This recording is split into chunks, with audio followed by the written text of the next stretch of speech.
Domiciled, we are live and we are direct, and the whole world is listening as usual, because unlike any other, Radio Biafra is being listened to across the entire 24 time zones on this very planet. When I say good morning, good afternoon, good evening, and good night to some of you, it is in complete acknowledgement of that very reality. As I welcome you this morning, please try to welcome those who are around you. As always, when we are exact with our timing, that goes to show that we are live and you can listen to us via FM. We are on satellite. Radio Biafra is simulcasting on my Facebook page at Mazi Nnamdi Kanu. You must be aware of those being run by DSS, by the Nigeria Secret Service. Mine is at Mazi Nnamdi Kanu.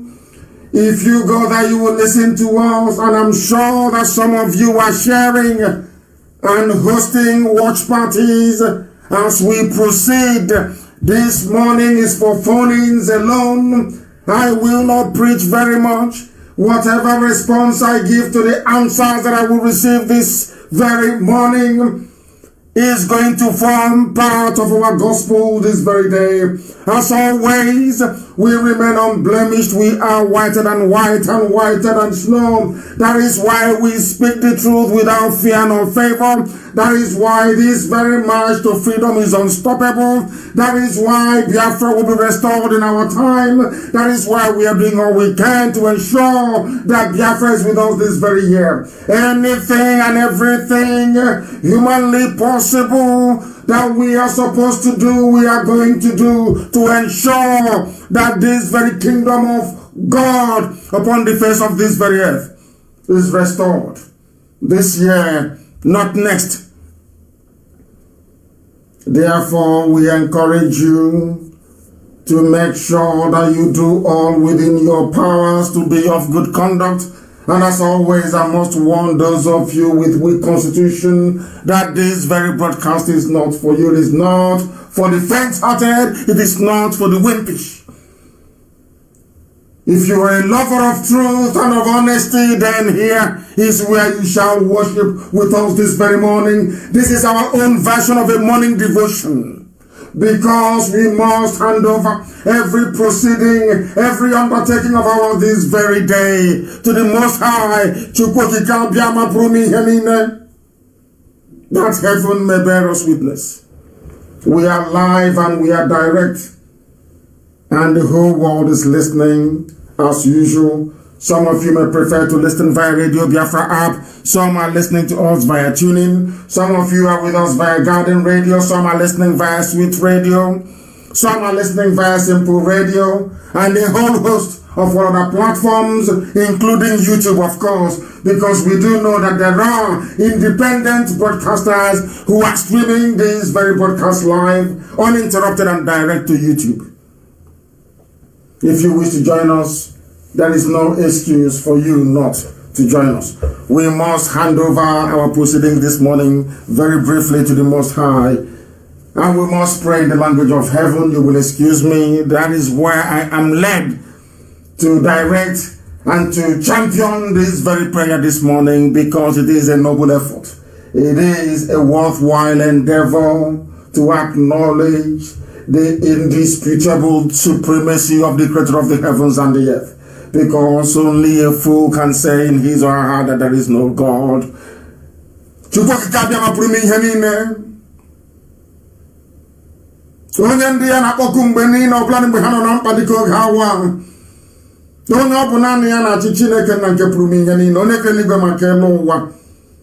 Onye ọ bụ naanị ịhụnanya ya na ebere ya na mmeso ọma ya na-edu ndị ya niile mgbe niile. Chineke nna nke dị nsọ, onye na-adịgide nsọ ma bụ mgbe ebighị ebi. O nweghị ihe ọ bụla bụ ihe ekere eke nna nke ebere tupu igbe malite. Iwe si n'ihe ga-abatarịrị ọchịchịrị wee gbalaga. Iwe ke ụmụ gị bụ ndị Igbo, bụ ụmụ gị bụ ndị Biafra. iwe nye anyị ngozi pụrụ iche onye nwe m anyị wee na-arịọ gị n'isi ụtụtụ a si gị biko nye anyị ezi echiche, nye anyị akọ na uche, nye anyị amamihe, ma nyekwa anyị ezi nghọta nna nke ndị nsọ. Anyị wee na-arịọ gị na-asị gị onye nwe anyị, dịka isi wee zọpụta ala nsọ bụ Biafra oge gara aga, otu ahụ ka anyị si wee na-arịọ gị n'ụbọchị nke taa ka isi n'aka ajọ ihe mkpagbu nke ụmụ ekwensu bụ ndị janjawid wee wezụga ndị gị, ka ị wee meere anyị ebere ma gbaghara anyị mmehie, n'ihi n'ezie na mmehie anyị karịrị akarị. O nweghị ihe ọ bụla anyị bụ n'iru ihe onye nwe m, mana anyị wee na-arịọ gị isi gị biko ejikwala mmehie wee kwụọ anyị ụgwọ ọlụ.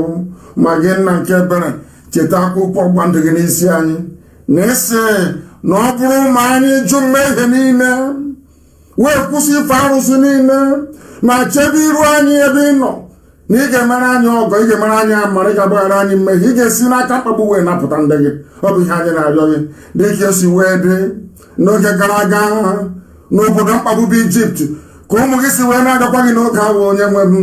Biko n'obodo ekwensu bụ Zoo Nigeria na-akpa anyị ahụ, ọ na-enye anyị nsogbu, ọ na-ememila ndị ya eze ebube dị ngọzi, na ọ bụghị otu aka isi wee kwado ọnọdụ anyị, ka ihe nke gị onwe gị bụ n'obi nna nke igwe wee chaa n'ebe Afrịka nọ n'ụwa niile, ebe ọ bụla onye isi ojii nọ nna nke ebere, ka ngọzi gị nke pụrụ iche wee ru ndị dị etu aka. Anyị wee na-arịọ gị n'ụzọ pụrụ iche n'isi ezinụlọ gị bụ IPOB n'ụwa niile. Anyị wee na-arịọ gị n'isi ụmụ gị bụ ndị Biafra, ebe ọ bụla ha nọ wee na-agba mbọ, wee na-agụ ọkụ dị iche iche nna nke ebere. Biko n'oge erule mgbe nna ọbụla ji alọghachi na-akwụ ya, ka i wee kpọkọtakwa ndị gị ọzọ dịka isi wee kwe anyị na nkwa, ka anyị wee jaa gị mama too gị n'ala nsọ gị bụ Biafra nke nwere onwe ya, nke ụwa niile ga-eji wee maa atụ si n'ezie na ihe Chineke achọwo n'ime Afrịka. Ka anyị wee too gị wee jaa gị ma wee gọzie gị ma bulie aha nsọ gị elu site n'ebighị ebi ma ruo n'ebighị ebi. Ise ise ise.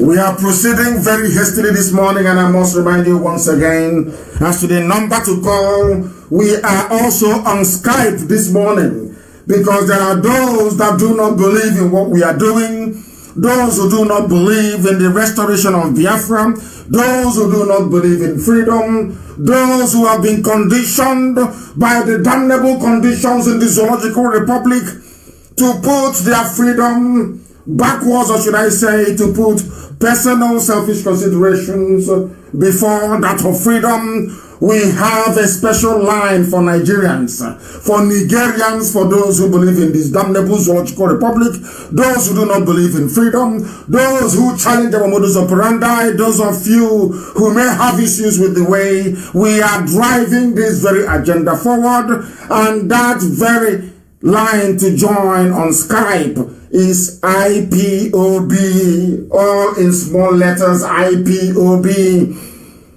2020, IPOB 2020, all one word, IPOB 2020 at Outlook. You know, the Microsoft email address, IPOB at outlook.com. I repeat, you can join us on Skype via IPOB 2020 at outlook.com. The number to call once again and for your messages remains +1 512 955 2807. I will caution those of you who are intending to call that if somebody is on the line, try not to call, because there is no need for it. You must listen to what they're saying before you try to phone in. And once again, allow me to repeat, the number is +1 512 955 2807. I repeat, +1 512 955 2807. People are calling from everywhere. We will not waste any more time. We shall proceed to the lines to begin to take your calls. We are going to go to the line to begin to take your calls. There are some people who are already on Skype. We shall be coming to you in a short while.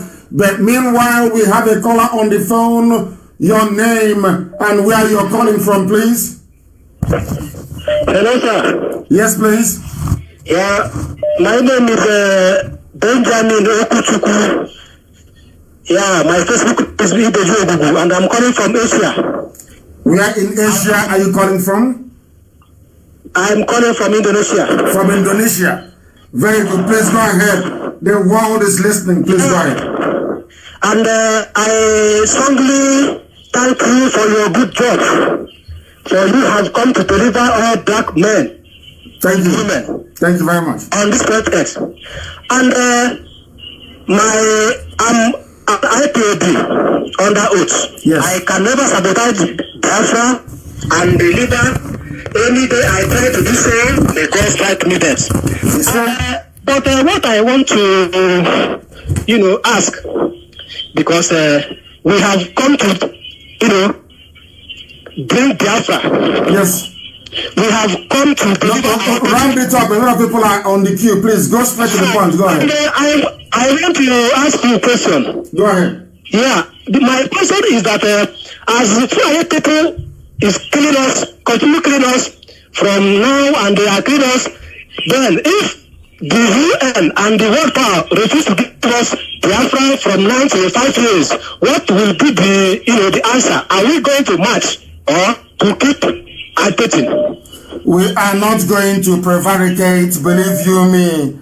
If they continue to kill us, I have made representations to those that matter in the United States, even yesterday. I made it very clear to them in the US yesterday that this cannot continue. The killings cannot continue. That if they do nothing this year, we will be forced to defend our land. We would have no choice. All these folding our hands and providing excuses as they continue to slaughter us cannot go on unchecked. Even yesterday, Gibson, there is a transport company called Gibson, 5 lorry load of them, or should I say, luxurious bus load of janjaweed were dropped at Milverton in Aba. And as we speak, the same yesterday, there was a plane laden with arms from Serbia, that came into Kanu on its way to Makrodi. So they are arming to invade us by land and by air. The Janjaweed have already infiltrated our land, and the Nigeria Air Force will give them support through the air if we mount any premature resistance. This we know. Nigeria Air Force yesterday took delivery of arms and armaments all the way from Serbia via Kanu into Makrodi. This we know. We cannot fold our arms, of course. We have some people who are on Skype. I don't know if they can take this call. They are no longer, they have declined. I don't know why they have declined. They called and they have declined. I don't know if they shouldn't be scared. Please don't be scared. And don't be scared, please. We want to take your call. We have Pastor Godwin Eron Mosele. Are you there with me? Can you hear me? Pastor, can you hear me? The caller on Skype, can you hear me? The caller on Skype, can you hear me? Yes, I can hear. Good morning, sir. Good morning to you. Turn your system down or I'll cut you off. Turn your system down and you speak. Good morning, my leader. Yes, go ahead. My name is Oje Kachuku Abasi. I'm calling from Mako. Thank you very much. The world is listening. Please go ahead. My leader, I feel like I am on heaven. I feel like I'm on heaven. Thank you for your good works. Thank you very much. Thank you for your works, my leader. Thank you. I'm coming from Mako in Enugu State. Thank you. My leader, thank you. You're welcome. I know this your movement will never stop. It is our movement. It is not just my own. It belongs to everybody, please. I only happen to be leading this very movement. It doesn't belong to me, please. Go ahead. My leader, since IPOB started, this is the first day to get you online. Thank you, my leader. There are millions all over the world. I don't know how to express my feelings, sir. Thank you very much. Thank you. Thank you, sir. Thank you very much. Sir. I remain blessed. We have another caller on the line. I am hoping to be able to pick up a Nigerian. Are you a Nigerian? Are you a Biafran? The caller on Skype. Can you hear me? No, they are not serious. They are not paying attention. I don't know what is wrong with them. They're not paying attention. Yes, can you hear me? Yeah, good morning, Notineke. Good morning to you. I thought you're a Nigerian. The Skype line, please, is only for people from, let me not frighten them, for Nigerians. Let me say, for patriotic Nigerians. Because if I say Nigerians, they may run away. They may not come again. It's for patriotic Nigerians, please. The Skype is not for Biafrans. It is for patriotic Nigerians. Those that believe in one Nigeria. Those that believe that gossiping is a way of life. I want to address them. Stop gossiping and come live. I will not cut you off. The world is listening. Come and debate me. Thank you very much, my dear brother, for calling. Let me see if we can get a Nigerian on the line. The caller on Skype, can you hear me? No, they are not paying attention. The caller on Skype, can you hear me? Yes, my leader. Good morning. Good morning. I have said, please, Biafrans, if you're listening, this very Skype line is for Nigerians only, not for Biafrans. It is for Nigerians only. So I would recommend that you call me on the usual lines, please. This very line is for Nigerians only. If I pick it, I want it to be Nigerians, or those that believe in one Nigeria, or those that believe we're getting it wrong. The caller on Skype, can you hear me? For the last time, the caller on Skype, can you hear me? They are not paying attention. They are not paying attention. Let us go to the phone lines to see who is there. The caller on the phone, can you hear me? Hello? Yes, please, your name and where you're calling from? My name is Aloysius Ogunta I'm calling from Germany. Where in Germany are you calling from? Hamburg. From Hamburg. And where do you come from in Biafra land? Yeah, I come from Imo State. Idato, thank you very much. Please go ahead. That is Biafra land. Thank you. Go ahead, please. Yeah. Mazi, I want to take this opportunity to thank you and all the IPO members. Yes, please. Because of the work you are doing. Thank you. Then there is something, last week I listened to your broadcast on Friday. Yes. Yeah, there is something you say about Ireland, about the foreign countries that have interest in Nigeria. Yes. You say that Ireland is having the issue of our passport, Nigerian passport. Yes. So my opinion is these people that have interest, is it not good to go to them and give them the same interest they have in the zoo so that they can support our movement? We are not in the business of trying to bribe anybody for a right that was given to us by God. We're not going to bribe anybody.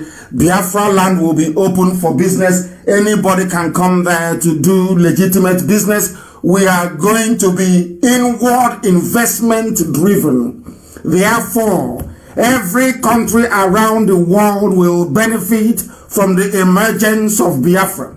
I was having discussions with some people in the Western world, and I said to them, would you prefer to have a wealthy Japan or a very poor Japan? They said they would prefer a wealthy Japan because should the Japanese economy go into recession, they too will be adversely affected. The same principle will apply to Biafra, that countries around the world will benefit because we would go and canvass for those countries to come to Biafra land to invest. Biafra will be the hub of business in the whole of sub-Saharan Africa. So it is in their interest to support Biafra. We are not going to go behind the back and bribing people to come and do what is right or what God has given to us as a natural, inalienable right. Thank you very, very much for calling. Thank you. We are going to Skype to see if there is a Nigerian there. The caller on Skype, can you hear me? Yes, sir. Good morning, sir. Good morning to you. And your name, please, and raise your voice and where you're calling from, if you may. Sir, my name is Ogori. I'm calling from UAE. You are calling from UAE. I don't know why the line is not as loud as it should be. Yes, you are calling from UAE. Please go ahead. The world is listening. Sir, I'm from Bayelsa, and I'm a proud Biafran. You are from Bayelsa and you are a proud Biafran. Go ahead. I've been following you for a very long time, and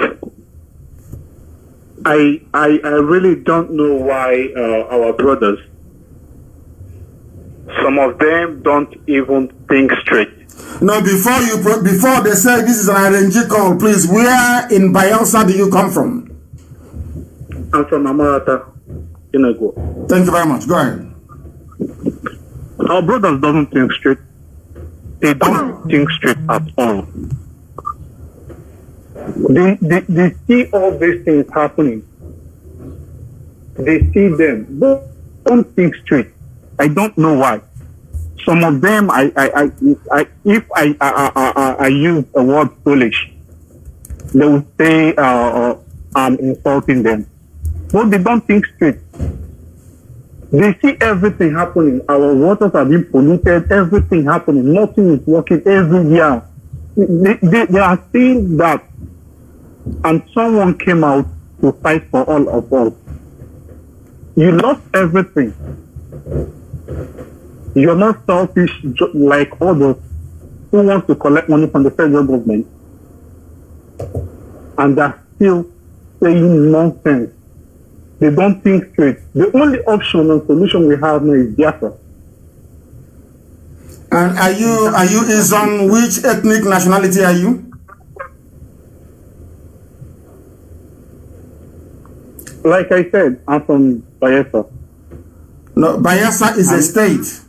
I want you to give me your ethnic nationality. If you're Izon, you say you are. If you're not, you say I am not. Yeah, I'm not. You are not. What is your ethnic nationality? How are you identified? If you come to the zoo and they ask you at the airport, where are you from? What would you say to them? I don't want the state. The state is an artificial creation. What is your ethnic nationality? Like I said, I'm from Bayelsa, really. No. So Not at all. That is not the way we roll here. I need you to tell me your ethnic nationality. Your ethnic nationality. I am ethnically an Igbo man, but I am a Biafran by nationality. It is as simple as that. I like people who are direct and honest. I don't like people who play around words. I have a caller on the line. Can you hear me? The caller on the line, can you hear me? He's not listening. The caller on the line for the last time, can you hear me? Yeah, I can hear you. Then go ahead and say what you have to say, your name and where you're calling from, please. Well, my name is Roland. What is your proper name? What's the meaning of Roland? What is your proper name, please? My name is Obioma Ihedibo. That's your name, not what is the meaning of Roland. What is Roland? Precisely, I am from Umuahia, Abia State, from Ohoho. Oh, thank you very much. Yeah, but I'm living in Italy, in Florence. Thank you very much. Please go ahead. I really want to thank you so much for your efforts in this struggle, and I really want to pour a lot of accolades on you for everything you have been doing. But Mazi, I need to ask you just one question. There was something I saw online last time that people living in the US were registering, the Igbos living in US were registering about their ethnicity. Yes. I am from Umuahia, precisely. I'm from Umuahia. Go ahead, we are listening. Go ahead, we are listening. We have a caller on the line. This very caller, can you hear me? Your name and where you're calling from, please. The caller on the line, can you hear me? Yes, sir. Good morning, sir. Good morning to you. Please go ahead. Good morning, sir. Yes, your name and where you're calling from. Okay, my name is Remi Suzuku. I'm from Imo State. I'm calling from Libya. I'm a Tripoli coordinator. Thank you very much. And what is your proper name? What is all this craze about European names, refugees, Roland? What's the meaning of that? What is your proper name? Yeah? Okay, my name is Kelechuku. Simple. Can you compare Kelechuku with that thing you told me was your name? Do you know the meaning of Kelechuku? What's the meaning of it? Okay. Okay. What is the meaning of Kelechuku? I'm asking you, what is the meaning of Kelechuku? The meaning of Kelechuku is thank God. Thank you very much. Go ahead. Yes, sir. Okay, sir. So, my friend, I'd like to say that our people from this Libya, Nigeria people, Niger people, they are very serious to disturb us. So I don't know what to do. So I need your help. Hang on. Does it mean that it is all these Nigerians, these niggers from Nigeria? Are you telling me that they are the owners of Libya as well? Do they own Libya? They are bribing the government of Libya to do what? They threaten us anyhow. They have to. That is what the zoo are doing. What they are supposed to do. That is the way animals behave. So they are doing what any other animal will do. That is who they are. That is the way they are. You cannot stop them, but rather you walk through them and continue to do the very great work that some of you are doing in Libya. I have a caller on Skype. This very caller, can you hear me? Yes, I can hear you loud and clear. Good morning, Mr. Mazi Nnamdi Kanu. Thank you very much. Where are you calling from? If you can remember when you came to Kuwait, that Edo man. The Edo man in Kuwait. Thank you very much. Yes, of course. I'm from Esa land, and Esa land is Biafra. Thank you. Those half-baked stories they are telling us that are not adding up. When you say you're from Edo, I want to know your ethnic nationality, because Edo is not an ethnic nationality. We have Eshan, we have Benin. Where are you from? Esa. Thank you very much. Please go ahead. Esa. It's called ESAN. It's ESAN, not ESHAN. It's Esan. No, not ISAN. Ishan. We are not Ishan. We are Esan. ESAN. And can I ask you a very simple question? How many pieces of wrapper does your mother tie, please? Two pieces of wrapper. One is long and the second one is shorter. You will see the two linings from the downside. You will see the two lines of the wrapper. One is down. The second one will take a coach from maybe like a half inch or an inch. You are your father's son. You understand it very well, and you have even described it more better than I ever could. Thank you very much. Of course, Esan is part and parcel of Biafra. As long as your mother ties two-piece wrapper, you are a Biafran. Please go ahead. Exactly, and the story they are telling is not adding about how Benin came, how Esan came from Benin. Is all lies. It's just like a kid that is reading ABCD, but he's starting from N to Z. The story is like from N to Z, but where is the A from ABCD to N? We don't have that. That is where the secret is. That is where the difference between Esan and Edo is. That is where the answer to why Esan is suffering in Edo, the same fate Igbo is suffering in Nigeria. That is true. We are not brothers. We are not equal. We are not brothers. So only Biafra can give us the freedom, and the entire will help us to benefit what humanity is all about. We've been cut short from so many things. We are not benefiting anything. If you go to Eastern land, you will notice it. There is no road, there is no schools, there is no any industry, no NEPA, no electricity. In my village, from my father died at the age of 70-something, up till the time my father died, no lights. I grew up to 30 and 38 years now. There is no light, there is no road there. So how can you tell me that we are equal in Benin? We are not. We are not the same brother. Biafra will give us the freedom we deserve. Yes, some people, let me use this opportunity and speak to you. If you are listening, talk to your people back home. Can you speak Esan dialect? Can you speak Esan dialect? Esan people, any program from Mazi Nnamdi Kanu, Jima Chieke this time, make sure support any Biafra no Ladiana. Again, Ladian last time, Nena Manaya de Bado Akon.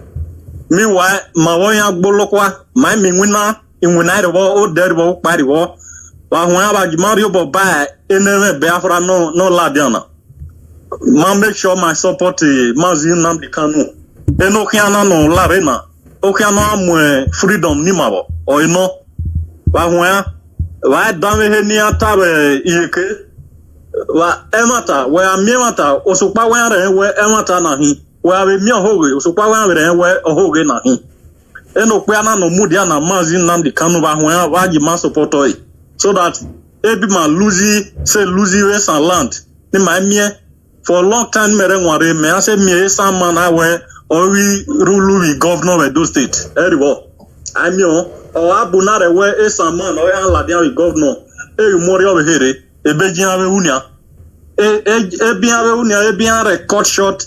Obaseki arrangement to allow a some person in next tenor or you have a fighting here every more over here no how guy start from 8 years a sign me opportunity with a do while you must support the Biafra man make man and sabo free but when we so that is it part of it from you have done well share with my language. And another thing I want to say generally with the youth, if we did not do what we are supposed to do now as youth, at the end of the day, the children we are bearing now, they will also blame us, just like we are blaming our parents now. The truth is that our parents have failed us. They have failed to secure our future for us so that we can live in an enabling environment. They have failed to do that, and they are continuing to sabotage our efforts to make our future better. So that is evil. So for that reason, I want to say that, or plead with them. Let me use the word plead with them. Let them also ask themselves some questions. If you have a child and you are not able to train your child, can you go outside and hit your chest and say, yes, my children must respect me? You don't have that right. You have to train your children so that when they grow up, even in your absence, they can be able to take care of themselves. How can you hit your chest today and say, yes, I have been able to clear road for my kids? I remember those days, if we are going to the farm, I will follow behind my father. He will be using machete to clear the way. Any rough tree that will injure us, he will use machete and clear them away. And then we'll have a good access to get to the route we are going to. That is exactly the practical way of what I'm saying. Our parents are supposed to clear the way for us. Clear all this janja weed for us. Clear all the bad road for us. Clear all the suffering, the lack of electricity, lack of road, lack of water, lack of job, lack of industry. Provide them for us so that when the time comes, we'll have those things to benefit from. But no, yet they are hitting chest and telling us we are supposed to respect them. How am I supposed to respect you when you have failed? If you don't know that you have failed, you should know now that you have failed, and you have no reason to demand respect from us. Anyhow I like, I will talk to you because you are not worthy to have my respect. So, like personally, I'm working all day to make sure I provide for my kids when they grow up. So that way I can hit my chest and say I deserve the respect from my kids.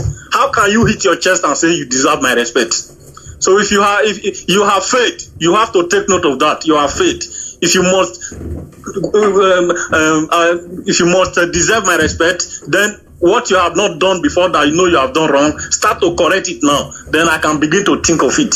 And people who are saying that we lack not or we lose respect, bear in mind that when Biafra come, that true training that we get from our parents, it will come back automatically because it's naturally in us to respect our elders. But you don't expect me to respect an elder who don't even know that he has faith. That is an elder without no shame.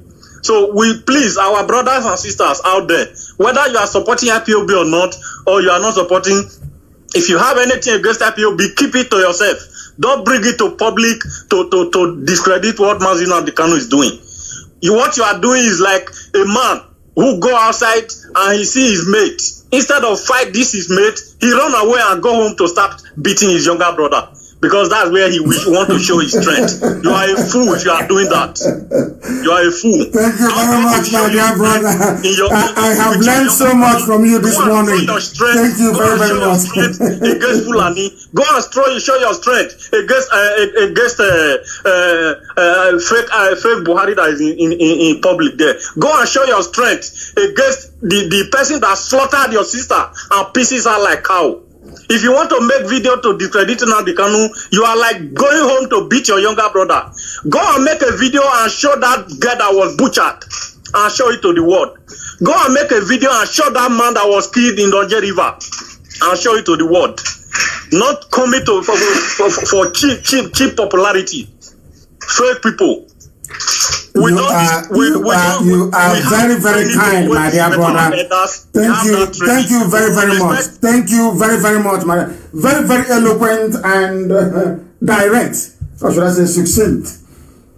You heard what he said, where he comes from. People know who they are.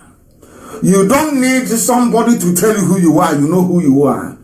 He knew the mom title piece rapper. And I've been saying, please, to those who there is no need, as our brother just educated us now, going and writing rubbish or gossiping. I want you to call any of our numbers and debate. Come and debate us. We are here waiting for you. There is a caller also on the other Skype, I should say. Give us your name and where you're calling from, please. Mazi Nnamdi afam bukwa uchu ozokwa n'ụtụtụ a esi m island na-akpọ eventually itinye alụ gị n'ụtụtụ a bụ sorry, I have to speak English. Yes, please. And what is your name again, please? What is your name? My name is Uche Udeze. Thank you. Uche Udeze. Yeah, go ahead. From Ireland. Onisi, what I want to say is there's something that I actually observed about our brothers and sisters back home when they are being shot by the police and they are asked to go to the police station to get a police report before they will be treated. And who shot them? The police. Who are they going to get this police report from? The police. So at the end of the day, they will not get the police report. Some of them will die in the process. I am asking this morning, we have, in IPOB, we have lots of people from the medical section. What I am asking them and challenging them this morning to come together. Yes. There's a whole lot of doctors, nurses, a lot of them. This line is not. Can you please try and call us back? This line is not stable at all. Call us on the other Skype line, please, if you may. Let us go into the land of Biafra and see who is there. The caller on the line, can you hear me? The caller on the line, can you hear me? No, they can't. The caller on the line, can you hear me? No, they're not paying attention. The caller on the line, can you hear me? Not paying attention. The caller on the line, can you hear me? I have a caller on the line, can you hear me? Yeah, good morning, Hamadike. This is Ogugo calling from London. From London, thank you very much. The world is listening. Please go ahead. Yeah, thank you, Hamadike, for your effort, and I thank your wife as well, who give you the courage to work hard. Thank you. You can be able to see now you are waiting for, these enemies in Biafra name to call, and they could not come to defend anything because these people are not real people. They are not real people. They are fake. They are all they are computer-generated names by the bot team of Russia and in Israel. All computer-generated. You will see them, you will think that they are human beings, but they are not. That is why they can never call. We are waiting for them to call. Now they can't call. Go ahead, please. Yeah. Yeah, they are fake. Their name is fake. The money Nigeria give them is fake. Everything about them is fake. I like people who are truthful when they do things. But however, the reason why I call now is two things. One should be, why do we need Islam again in Biafra land? It doesn't add up that we fight for freedom. After we fight for freedom, we bring this sort of religion that is killing us. I used to be a Catholic. I don't want to go there. When they do Bubuya to Arinze, I say I'm not going to worship there anymore. I leave the What did they do to Arinze? Please tell the world, what did they do to Arinze? Tell us. They hand over power to Ratzinger, a German. How can a German be a pope? It is Arinze who's supposed to be a pope. But everybody forget it. They are still going to the church and worship. I said, no, it doesn't add up with me. This is time they have to give this power to a black man to rule Catholic Church because we have contributed enough. Arinze even don't even care. He doesn't even know that they did bubuya to him. But however, let's leave this issue of Arinze. I'm talking now. Why do we need Islam again in Biafra when Biafra come? This is not our religion. We don't have anything compatible with them. They have nothing to contribute in a black man country. I think we have to decide now that we don't need them so they can go and stay where the other side they want to stay with. That is one. The other thing I want to say, before in 1967-70, yes, when they were slaughtering us, there are some states that supported Biafra. Is it now time for we to go and, re-engage with them and say, hello, sorry, we have not been able to contacted you before. We didn't forget because we are waiting for the right time. We want to tell you now, we thank you for what you do during that time. And our cause to restore our country is back again. I think it will show that, yes, we remember their support and their help during that time. That's all I want to say. Thank you very much. Thank you very, very much. And we are going to do that. And when we do, we are not going to announce it. You know that the zoo is very, very wealthy. They have money. They will start spreading it around. That is what they do. But thank you also for calling. Thank you for the insightful, should I say, calling this morning. I have another caller on the line. Can you hear me? They cannot. The caller on the line, can you hear me? The caller on the line, can you hear me? Yes, sir. Good morning, my leader. Good morning. Good morning to you. Please, your name and where you're calling from? Thank you, sir. My name is Pastor Jack, and I'm calling from Lagos, sir. And where do you come from? So I come from Mbisi to Ohaji with my local. It's okay. Ohaji is fine by us. Please go ahead. The world is listening. Go ahead. You're a pastor, you said. Is that correct? Yes, sir. I'm a pastor, sir. I hope you're not a fake pastor. One of these dodgy miracle workers. Ndiochi. I hope you're not one of them. No, sir. Because I can't stand them. I can't stand them. Please go ahead. I'm not a fake pastor. Bible permits freedom. Moses was a freedom fighter, as well as Joshua. All the whole of the Bible we read, freedom, God permits freedom. So any man of God that is not supporting our freedom, that person is not being sincere. That is the truth. Thank you. Go ahead. So, first of all, I want to appreciate you. And there's something I want to ask, because most times it baffles me. You see, some of our people, some of them we are fighting. IPOB is fighting on a daily basis for a way to rescue our people. But each time you see that they crop up, buy data of 200, they will be attacking IPOB. And most of these people, if you actually ask them, what do IPOB or leader do to you? They don't have anything. I don't really know why our people are this way. You will take your time and engage them. Say, what actually is your problem? They will not give you anything. I asked some of them a few days ago when we have a media war. Say, you are condemning. You are saying that the IPOB is threatening Wodo. Did you not hear when Wodo was in Lagos and said he will sabotage Biafra again? Have you not? Okay, in your state where you come from, these herdsmen kill people. They rape our mothers, our sisters, and our daughters. What have you said ever since then? Is it now that we hear that we are asking Wodo to stop what he is doing? You come now begin to write some nonsense about IPOB. Why is our people this way? That is one question. And the second one, like as at yesterday, The herdsmen, I don't know how they penetrated the entire Olu last night. Crowd of them with thousands of their cow.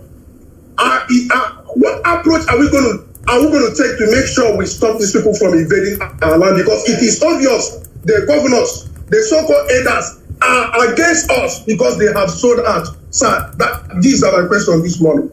Thank you very much, my dear brother. Thank you very, very much for calling. I'll answer your questions. I will start with the last one, the invasion. The invasion will continue until we stop them. It will continue. It is in the Fulani mindset. That is the way they are. Janjaweedism is about what is called the conquest of Islam. People see Islam as a religion. But in the hands of the Fulani, as it is in the zoo, that is why I feel sorry for any Biafran saying he or she is a Muslim. I feel sorry for you because the mistakes the Hausas did is exactly what you're doing. You are inviting your own doom. Islam in the hands of the Hausa people is tolerable. Islam in the hands of the Kanuri people is tolerable. Do I even dare to say it? Islam in the hands of Oduduwa people, I can say is safe. But Islam in the hands of Fulani is a very deadly virus. And they will consume everybody. So the invasion you witness is just the beginning. It will keep happening until our men go into action. And our men will not go into any action until we all realize that we are in a mess. Including the saboteurs, until our people turn their... Don't blame the Fulani. Blame the saboteurs within you. Blame those that go to Abuja to collect money for one Nigeria. Blame those that come on television to say, "Oh, we support one Nigeria. Go and vote." They are the ones to blame. Not the Fulani. Of course, nature abhors vacuum. We are living in Lagos, we are living in London, we are living in Paris, we are living in München, we are living in New York, we are in Chicago. Somebody has to occupy the village. And the Fulanis have decided to occupy it, to take it over, to rape and to kill us in the process. That is how life works. You can't abandon your village, you're living in Lagos, you're living in Abuja, people will come to take it now. That's how life is. And that's what they're doing. And you talked about people who are, these are people that, you know, their fathers are coming back to invade us. Most of their fathers or themselves were born by Janjaweed during the war. I keep saying this all the time. There was so much hunger in the land. So much hunger in the land that some women sadly gave themselves away. We know those today who have made it politically or have turned out to be millionaires. Immediately, some of them, even during the war, they were taking their daughters and their wives to Janjaweed. You know why? Macaulay Road. So Janjaweed can sleep with their wife or their daughter to give them food, and after the war, give them contract. Most of the millionaires that came out after the war, 90% of them were those that compromised themselves, that gave their daughters or their wives to Janjaweed, because before then, a Janjaweed can never ever touch a Biafran woman. Never. When they go to the market and they brush beside the Biafran, they go back and they do rank and they do party in their homes. Ask them in Kanu, ask them in Kaduna, in Zaria, ask them in Sokoto. When a Janjaweed, and imagine when they go to the market in those days, you see all these people, Tanko Yakasai, all these Angabdulahi. When they were young, if they brush, as you're walking on the street, you brush past an Igbo woman. You see this Angab, they go back home and they celebrate, have a party. They ask them, why are you killing ram and goat? They say, because today in the market, my body touched that of an Igbo woman. Go and ask anybody in the north, they will tell you. But we cheapened ourselves immediately after the war. They gave birth to rubbish. They gave birth to nonsense. Pure garbage. And those garbage begat even more rubbish. They are the idiots, you see, writing junk. And we know where they come from. Isn't it very ironic? They always come from a particular place. And where they come from during the war, there was no war there. Fulani was ruling them. Impregnating their women, they gave birth to rubbish. That is why there will be a compulsory DNA test in Biafra land. A compulsory DNA test. We want to know who fathered us. Those are the idiots that you see. and they are not even in the minority, they don't exist. They only exist in the realm of social media. One or two of them with their multiple fake accounts. Sponsored by politicians that took our own money. Jonathan gave you money to build road from Enugu to Onitsha, from Enugu to Iguacha, and you pocketed the money and shared it with your friends. Because sometimes I blame the zoo, I blame Nigeria, but we know that the real problem is the quality, or should I say, the criminals that we produced or that rig themselves into political office. Ask them, how many times did Jonathan award the road of Iguacha to Enugu? How many times? Did Jonathan not pay them this money? I have asked them before, rather than writing rubbish as a rented petition writer. I want people to rise up one day and ask all these idiots that you're saying, because I said the truth about Ikekwe Madu. They're writing rubbish. Where is the money that was given to you to build Enugu to Iguacha Express Road? Where is the money? We are busy blaming Zoo, blaming Janjaweed. Of course, they are supposed to be blamed because of what they're doing to us. But the little money that was given to build Enugu to Onitsha Express Road, where is the money? Who took it? The money that was awarded to build Owerri to Umuahia, where is the money? Who ate it? And when we say that those people should be stoned, people start to talk rubbish. Because they have the mentality of Alamajiri, of Frank Adede. Because the blood in them says that when somebody is oppressing you, you must serve that person. You must even be more loyal to that person. That is what they are doing. They may answer a Biafran name, they may answer an Igbo name, but for goodness sake, they are not part of us and can never ever be. People are calling all over the place.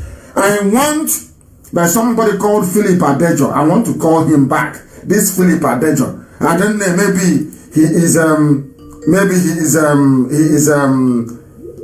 let me see who is calling. I want to see who is calling us on Skype. I hope and pray very sincerely that this very person that is calling is, can you hear me? The caller on Skype, can you hear me? Hello, good afternoon, Mazi. Yes, please. Your name, please, and where you're calling from? My name is Adejo and I'm calling from Thailand. From Thailand. Please go ahead. Yes, sir. And where are you from? I'm from Kogi State, Ampara to be precise. I need your ethnicity. Ethnicity, please. I'm from Okenji local government. No, that is not your ethnicity. Are you a Gala or are you Yoruba in Kogi? Igala. You're a Gala. I'm a Gala. You're a Gala. Are you a Gala Muslim or you are a Gala Biafran? Which one are you? I'm a Igala Biafran. Igala Biafran, because is it true that we have Muslims in Igala, isn't it? Yes, we have Muslims. Yes, majorly Muslims, but the few are still Christians, because I know my mom ties 2 rappers. Each time she goes for church meetings and other community meetings, she always ties 2 rappers. One long and one short. Of course. In Kogi, of course. That was why I included Kogi as part of Biafra. And during my interrogation, when I was at DSS dungeon in Abuja, they said, why should I? Somebody, a senior DSS officer from Kogi said, you even added my place. And I said to him, don't we look alike, you and I? And he started laughing.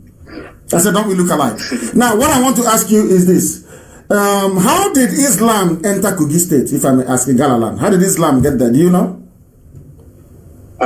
From much studies that I did, I found out that we were conquered by the Fulanis, and initially because our name is Igala, which means God's sheep, and we were conquered by the Muslims, and they're now our king about that time, the Ata of Igala about that time. Was forced to bow down to the emir. If he doesn't bow down, they were going to kill him and they were going to kill his people. So for the Ata of Igala to bow down is like, it's a taboo and it's a curse for the land. So he took his life instead of bowing down to to the Muslims, and that was when he lost his life. The Muslim now enrolled another Ata of Igala by themselves, who became a Muslim. I think that was how the Islamic religion came to the whole of Igala land. I respect you so much. I know why I asked you to tell us what happened, because I know. I just wanted it to come from you. And I wanted to see how should I say, how knowledgeable you are about your own history. Because I don't like people who are not knowledgeable, people who are supposed to know but they refuse to learn. Now, thank you, sir. Now the whole world must know this. That Kogi State, Kogi, from Ajokuta all the way down, am I correct? Is that correct? Exactly. It's a Gala land, is that not correct? Now. Exactly. Now.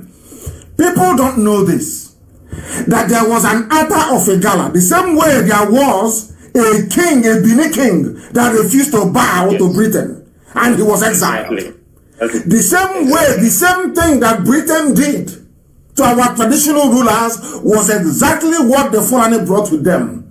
The Ata of a Gala is like a god king. Is that correct? Yes. Yes. The Ata of a Gala. When the Fulanis came, the Fulanis said that the Ata of a Gala must bow to the Sultan of Sokoto. And the Ata of a Gala said no. Because of who I am, we don't bow before any human being. It's only God that will bow down before.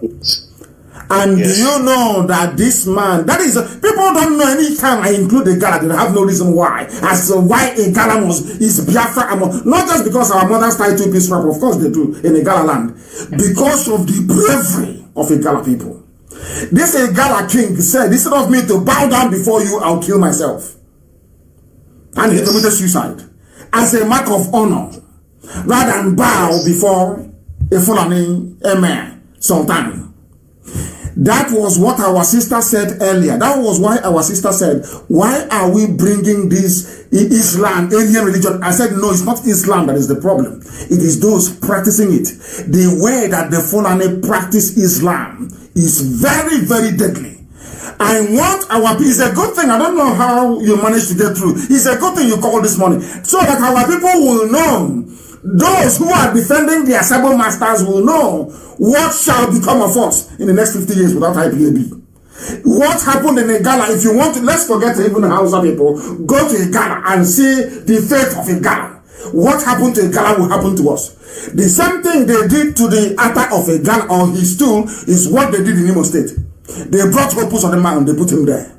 They know he will do their bidding. Once the original Ata was out of the way, they brought a Muslim Ata and gave to them. Exactly what they did to Hausa people, what they did to our Igala people, and what they intend to do to Igbo people. And these idiots, they cannot see it because they are dumb. I thank you. Please go ahead and say what you have to say. Go ahead. So, I am so happy to get through today. I've been trying on the WhatsApp for so long, but it's not been going through. But I'm so happy. I've been following you since 2015. I heard the first time I heard your voice, I heard truth, and it was burning in me like a sensation. Because when I hear the truth, I know this is the truth. I heard it, and I started following the truth, which was me following you since that day till today. To crown it all was when you called my people, because I am part Igala, I am part Benue. I'm part Kogi, I'm part Benue, because my mom is from Benue State, my dad is Kogi. My mom is from Benue, from Motoko, Benue. So I started following you because I knew it strongly in me that even while I was still in Nigeria, I felt something in me like, I am not part of these people. I am always scared. Each time I am walking in the streets of Nigeria, I am scared like someone who doesn't have the passport, like someone who doesn't have the permit to walk on. Each time I see any military man or any policeman, I still felt that fear in me, like I am not welcome. The moment you started speaking about the Igala people, I was so happy. I wished I could tell the Igala people to listen and follow this IPOB movement and follow, because the only way we can get freedom is through Biafra. If you look at Kogi State today, there is absolutely nothing to write about. There is absolutely nothing working in Kogi State. There is absolutely nothing for any youth from that part of the state to have anything reasonable unless you go and bow down to the Northerners. That is what now Kogi State has become. Even people from the east now look at us as Northerners. They look at us as the Muslims. They look at us like, oh, these people are not. They are Hausa people, because majorly the whole of Kogi State has become Muslim state that no one really knows where they are. Was it Muslim before? Was Kogi Muslim before? No, our name doesn't even protest that point, that name, that image of being a Muslim, because from our name you know where we are from. Exactly. These are the ships of God. It is there in the Bible. Igala is in the Bible. People don't know this. The same way that Abia is in the Bible, Igala is also in the Bible. And the Igala people are the children of the Most High. We all are. Our people don't understand history. They don't read their history books. They don't even do research. They are using their smartphones and doing selfie and posting on Facebook and Instagram. They don't want to use that smart device to do a little bit of history. Type in the name of your village and try to discover who you are and where you come from. And you will know that Islam is an alien religion. Only they are alien to our land. And I keep saying this thing to some people. The Jews never took Christianity to the West. The West had to come to Jerusalem to look for it. They came to look for it. The people don't know who the Knight Templars are. They have no idea who the Knight Templars are. They have not been to Jerusalem, so they have no idea about the history of the Old and the New Testament. That is why when they speak from a position of ignorance, I feel sorry for them. I feel pity for them, honestly. My dear brother, I am so grateful for your call this very morning. Very, very grateful. And may Chukwu continue to bless, guide, sustain, and keep you and the whole of Igala nation, now and always. I have another caller. I am hoping to be able to speak to a Nigerian. Are you a Nigerian? The caller on Skype, can you hear me? I don't know if the line went off or if he disappeared. I have no idea what may have transpired, but he is no longer there. We are going to the other line to see, of course, that we are inundated with calls. Inundated with calls. I don't know. They're not even ringing anymore. They just flash and they just disappear. Let me see if I can call this very person myself. No, it is not working as usual. It is not working. The caller on Skype, can you hear me? People should call on Skype, please. The caller on Skype, can you hear me? For the last time, the caller on Skype, can you hear me? No. The caller on Skype, can you hear me? Oh dear. I don't know if that's true. The caller on Skype, can you hear me? No. The caller on Skype, can you hear me? Good morning, my leader. Good morning to you. Please, your name and where you're calling from. My name is Kendilen Chukunonso. I'm calling you from Iguacha. From Iguacha, the capital of Biafra land. Our new capital. Yes. Please go ahead. Yes, my leader. And I want to use this opportunity to thank you for what you are doing for us. In fact, I must tell you the truth. If not you and IPOB, I wonder what would become of us here, back in Biafra land by this time around. Because what those people plan to do for us is to destroy us.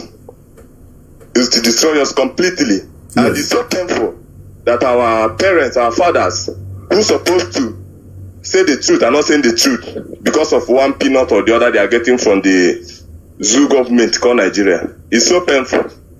I watched yesterday on Facebook where Nyamudo was saying that anybody that will... Can you hear me? Against, yes, my listening. Go ahead, we're listening. Go ahead, we're listening. Yeah. Nyamudo saying that he will sabotage everything that Biafrans are doing because of the Nigerian government are giving him peanuts. I'm not saying the truth. We, the children of Biafra, since they cannot protect our future, we have risen up to do that. And we must do that through IPOB, which you alone is commanding. So I pray that Chukwu will continue to guide you, strengthen you, protect us and give us Biafra at the end. In the mighty name of Chukwukabia.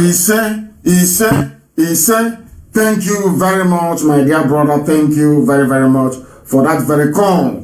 That is something that people don't understand. As our brother said earlier from Esan, he said, you went to farm with your father as a child. You're carrying a basket on the head.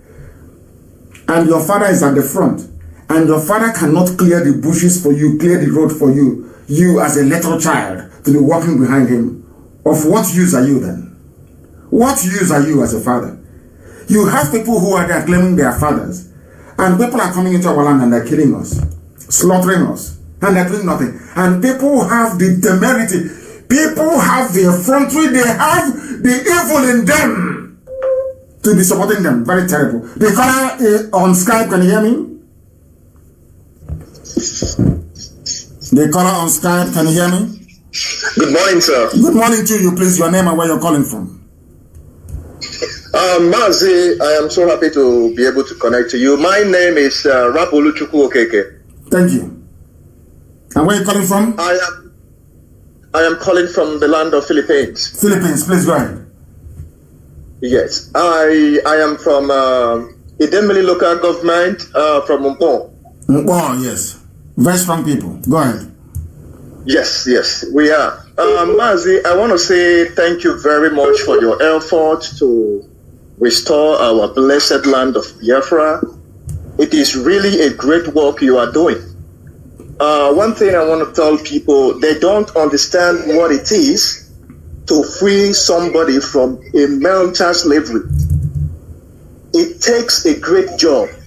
So personally, I want to advise you, since they are talking, a lot of people, like you always say, a lot of Sabo will come out from their hiding holes to say all manner of things, and that doesn't move you. That word always gives me strength when you say that. So I want to advise you, if that insult they are complaining about, I could want you to intensify that insult so that they may have sense. Because it takes a great job, to free somebody from mental slavery. Thank you. Thank you very much, my dear brother. You have spoken very well. Some of them don't understand what we are doing. They have no idea as to what we are doing. They have no clue whatsoever. But I am very happy that our people understand what we are trying to accomplish. We want to set everybody free. It doesn't matter what they say. It is irrelevant to me. Our march is unstoppable. The caller online, can you hear me? Yes, I can hear you, Mazi. Good morning. Good morning to you. Please, your name and where you're calling from. My name is Okebaharam Dozie. I'm from Umuaka. Umuaka is in Olu. Yes. Olu is I know Umuaka. I know Umuaka. Thank you very much. Please go ahead. Go ahead. Yeah, Mazi, I'm calling from India this morning. From India? So, please go ahead. Yes. Yes, I'm in India. Mazi, I want to just give a little bit of advice to possibly IPOB all over the world, and also a sign of warning to those that are trying to sabotage what you are doing. In essence, I think it's going to be very clear for us to understand that when we are telling the elders the truth, people that call themselves the elders, that's supposed to fight the war which we are fighting today for us, which our brother pointed out before, that our elders failed us, which is true. When we are trying to correct the narrative of yesterday and people are stepping up to be telling us that we are insulting them, I think that is what I find very, very irredeemable and is totally unacceptable. We are claiming or trying to possibly copy some things from the Europeans who have built civilization through the fight we are fighting today. Because if you check it anywhere in the world, there's no country in the world that built civilization who didn't pass through all this. You have to fight. You have to conquer before. That is the foundation of civilization. You cannot try to tell us to be politically correct why we have not done what the Europeans did last 200 years ago. Our forefathers didn't do that. That is the stronghold of civilization. If Nigeria today is the way it is because it's like a castle built on a sandy beach. There's no roots on it. So the only way we can build a civilization in our land is to do what? Fight this fight and filter out people that are going to hold our civilization back, which is what is happening. These elders, these people are demons. They have been holding the civilization for a long time. You understand? And if we didn't do that, there's no way we'll be civilized. We have to filter these people out, and we are not going to change this line of defense. We must continue this way. And if they don't like it, let them deal with it. We have to fight this fight, and we have chosen to do it this way. We cannot be politically correct when we have not built a stronghold or a root for the civilization we want. You understand? So I am sounding like a warning to them, and also as an encouragement to every IPOB or every Biafran all over the world to understand that this is the only way forward for us. Anybody petting it or trying to possibly say anything that is going to contradict this line of defense is a no-no for us. It's a no-no for us. We are going to continue this way because there's no way you can build a civilization without fighting this fight. Thank you very much, and God bless you. And remain blessed as well, my dear brother. And I am learning so much today from people. Learning so much from our people. Learning so much this morning. That is how intelligent we are. I am learning from people who are calling in this morning. I am learning so much from them. People don't know that in America, they were not politically correct. They killed their saboteurs in America. America, you love today. Oh, I'm in New York. I'm in Chicago. I'm in Los Angeles. They killed their saboteurs. George Washington led a war against the British. Although his descendants were British, he fought them and he won. In the United Kingdom, some of you do not know a man called Oliver Cromwell. The people led a revolution. In France, the same. In Russia, the same. Right across human civilization. Our own revolution, we've not even killed them all. We are just telling them the truth, and they said they are crying. In every other place, every corrupt, any society to move forward. People say, oh, Ghana, they have lights in Ghana. Ghana, people are quiet. They are correct. Because Jerry Rawlings killed all the corrupt people in Ghana. That's why Ghana is okay. They were all killed. Killed, slaughtered in broad daylight. How can you have a tumor growing and you leave it, you keep massaging it every day, you apply oil, you treat it well, you be nursing it, you petting it like a child, or you cut it off. Pet it and it will kill you, or you cut it off and you survive. We are live and we are direct, and the whole world is of course listening. This is Radio Biafra, our question. Please, can you go and ask the Sabo, including baby saboteurs? Some of them may claim they have not gotten through. Please, can you get their names, please? Get me their contact, I will call them myself. Put it, please, somebody should put it on the on Facebook. Go to my wall. Give me their contact and I'll contact them myself. Please, we don't want any excuses. The caller on the line, can you hear me? Yeah, good morning, Mazi Nnamdi Kanu. Good morning to you, my dear brother. Your name and where you're calling from? I'm Pastor Ibokan Ramoseli. I'm calling from the UK. I'm an Esan man. Esan. Wonderful. Yes. Wonderful. I just wanted to add to what my pastor brother said earlier on, who spoke. And but you yourself, you're also a pastor. Yes, yes. So all our Eastern people, maybe they're going to be like the house of Levi. All of you are going to be pastors. So I want to strengthen what he has said, because a pastor is supposed to stand against every form of oppression. Of course, yes. Go ahead. And as a result, he becomes a freedom fighter.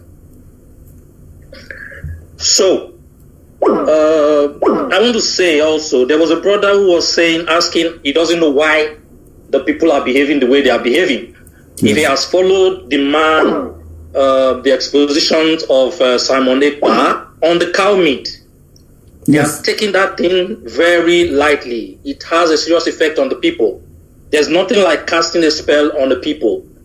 It is only if you are having the power of God that you can dispel or break away from such spells. So a lot of the reasons why these people, why they will even give them money, and they will see oppression, they will see people killed, butchered, and the people will not be able to say, no, this is unacceptable, is because they are under a spell. That's why I like the way Mr. Ekpa usually puts it. He said, let's not be angry with them, but let's do as much as we can to liberate them, to set them free. But how can you set them free? People are eating meat that a Fulani man will have sex with a cow. Yeah. A Fulani man will have sex with a cow. And so in most cases, as you have seen the rubbish that they're giving birth to in the north, the cow may even take him. That has been happening. And after having sex with a cow, they now kill that cow and sell it to you, you eat. Hey, yeah, that's, my goodness, man. We're on the same point that they should boycott cow eating. And that's why that expose, I share it, and everyone that loves freedom will share that so that people know. Not a lot of people know that these Fulani people are doing those things. What are they doing? What are they doing to their cows? What are the Fulanis doing to their cows? They are sleeping with the cows. They are having sex with cows. Having sex with the cow. After having sex with the cow, they sell it to us. That's it. Hey. It's an abomination. It's an abomination. And then they cast spells on people through that. And that's why they are able to manipulate people. You know? So that exposition need to go on. We need to publish that information so it gets to every nook and cranny of the earth. I promise you that I will. I am going to publish it. I will take more interest in that. Cow meat is bad for our people. Our people must understand this. The more cow meat you eat, the more the Fulani hold over you is continuing. Thank you, my dear brother. Thank you very much for that. I have somebody waiting on the line. +258 is the beginning of your number. Please, your name and where you're calling from. My name is System. I'm calling from Mozambique. From Mozambique. Turn your system down, please, so I can hear myself. Turn it down, please. Turn it down, or you walk away from there. Turn it down. Good morning, my leader. This is System. I'm calling from Mozambique. From Mozambique, please go ahead. Okay, my leader, I want to thank you so much for the work you are doing. I've been following your page for so long. I've been seeing the abuse being rendered on you. To my greatest surprise this morning that I watched Mr. Nyawodo coming publicly to say that he will sabotage the struggle of restoration of Biafra. The problem is that in the Iran, you say, Maya, it's a Tonahaba. I want to when you came back to the Anolo. Then they will put a now for an issue. Then they will know that what you are doing that you are not joking. But I asked my head to it on Ababa. All the things that you don't know, I believe some of them will come back to their senses. That's what I have to say.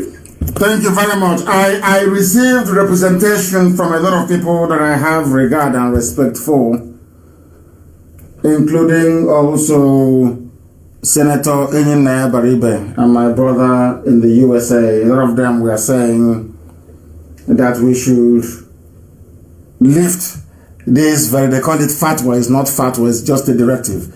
They said we should lift it so that we don't want anything to happen to him and then they will say it's us. I'm asking everybody to allow him. And as they said, some callers have said this morning that they are under a spell. Maybe Nyawodo eats a lot of cow meat that the Fulanis have slept with. Maybe that's why he's the way he is. So I ask you to leave them. We'll give them some time to repent. If they don't repent between now and the next 3 months, then we'll make their life a misery. We'll give them time to repent, all of them. Don't stone him if you see him. Leave him. The caller on the phone, can you hear me? I have a caller on the phone. Can you hear me? No, are they there or they've gone? I believe that they are no longer there. They have gone. They're no longer there. I have another one on the line. The caller on the line. Can you hear me? Hello. The caller on the line. Can you hear me? I have a caller on the line. I don't know if they can hear me. No. The caller on the line. Can you hear me? Hear me? Please, your name and where you're calling from. Yes, my leader, Madike One. Walk away from your system. I can hear your system. Walk away from it or turn it down, please. Okay. Now can you hear me? Loud and clear. Please proceed. Okay.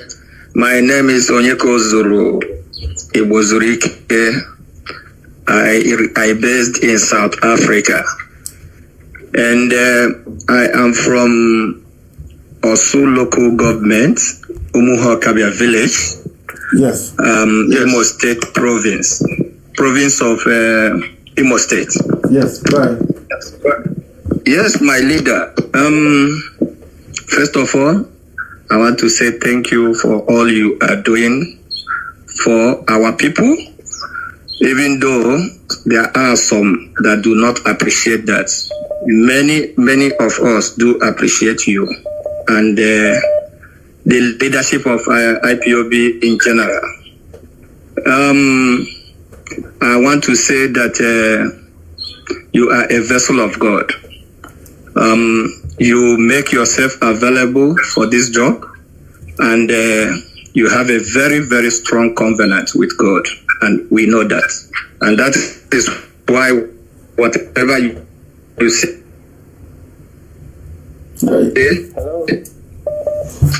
it comes to pass. Can you hear me? I can hear you, but your line is breaking. Your line is breaking up. Unfortunately, your line is breaking up. It keeps breaking. We have another caller on the line. This very caller, can you hear me? This caller, can you hear me on the line? You're waiting on WhatsApp. Can you hear me?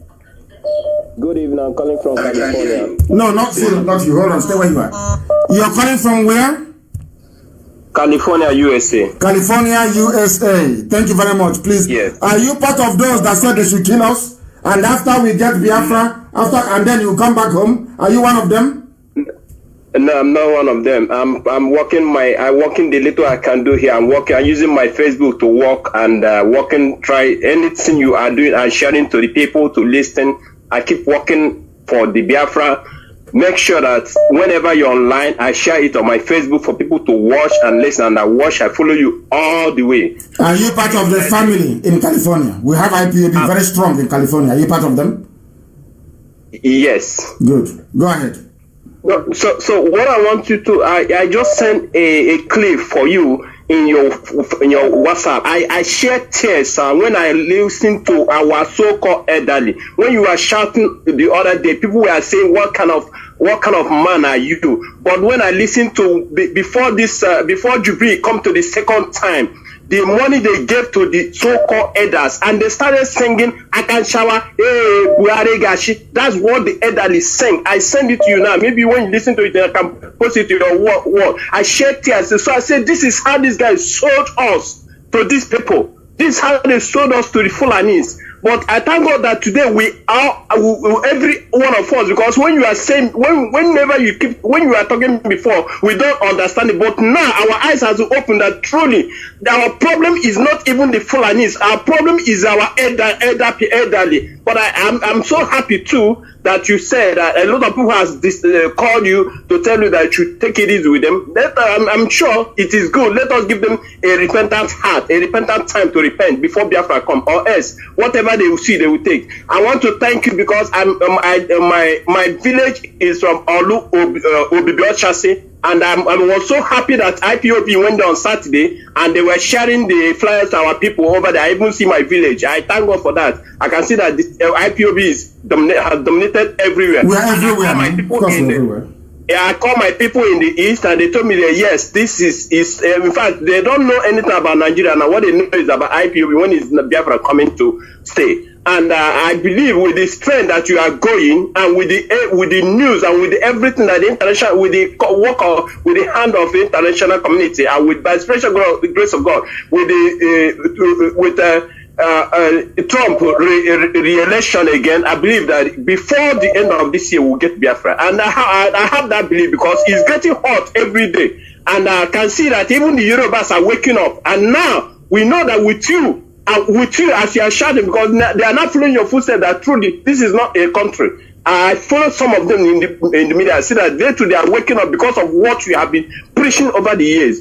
Mazi, I have to thank you, and I pray that God Almighty, the Chukwu Okike that has been keeping you, will make you to see. Because when I look at what happened to you over the years, I shed tears, but I believe that Chukwu Okike will keep you and make you to see Biafra, so that your parents will rejoice in wherever they are as they leave this world because of this struggle. I pray that will continue to bless you and continue to keep you and continue to strengthen you not to lose hope and not to give up against the sabotage. Thank you very much, sir. Thank you very much, my dear brother from California in the USA. I don't know how people can say they have elders and the elders are conniving with outsiders to have their children killed. The caller has been on the line for a very long time from the UK. Number ending 579. Please give us your name and where you're calling from. Mazi, good morning. My name is Uju. I'm calling from the UK, but I'm from Umobia in Abia State, Umahia. Thank you. Go ahead. I don't really have a question, but I have two simple but unorthodox requests. The first one is I want you to really trust me. That's the first request. Because you sound like Oyibo, so we're a bit worried. Or the government, you sound white. Oh, very. Now I'm better now because you're sounding a bit Oyibo. There, I was panicking. Please go ahead.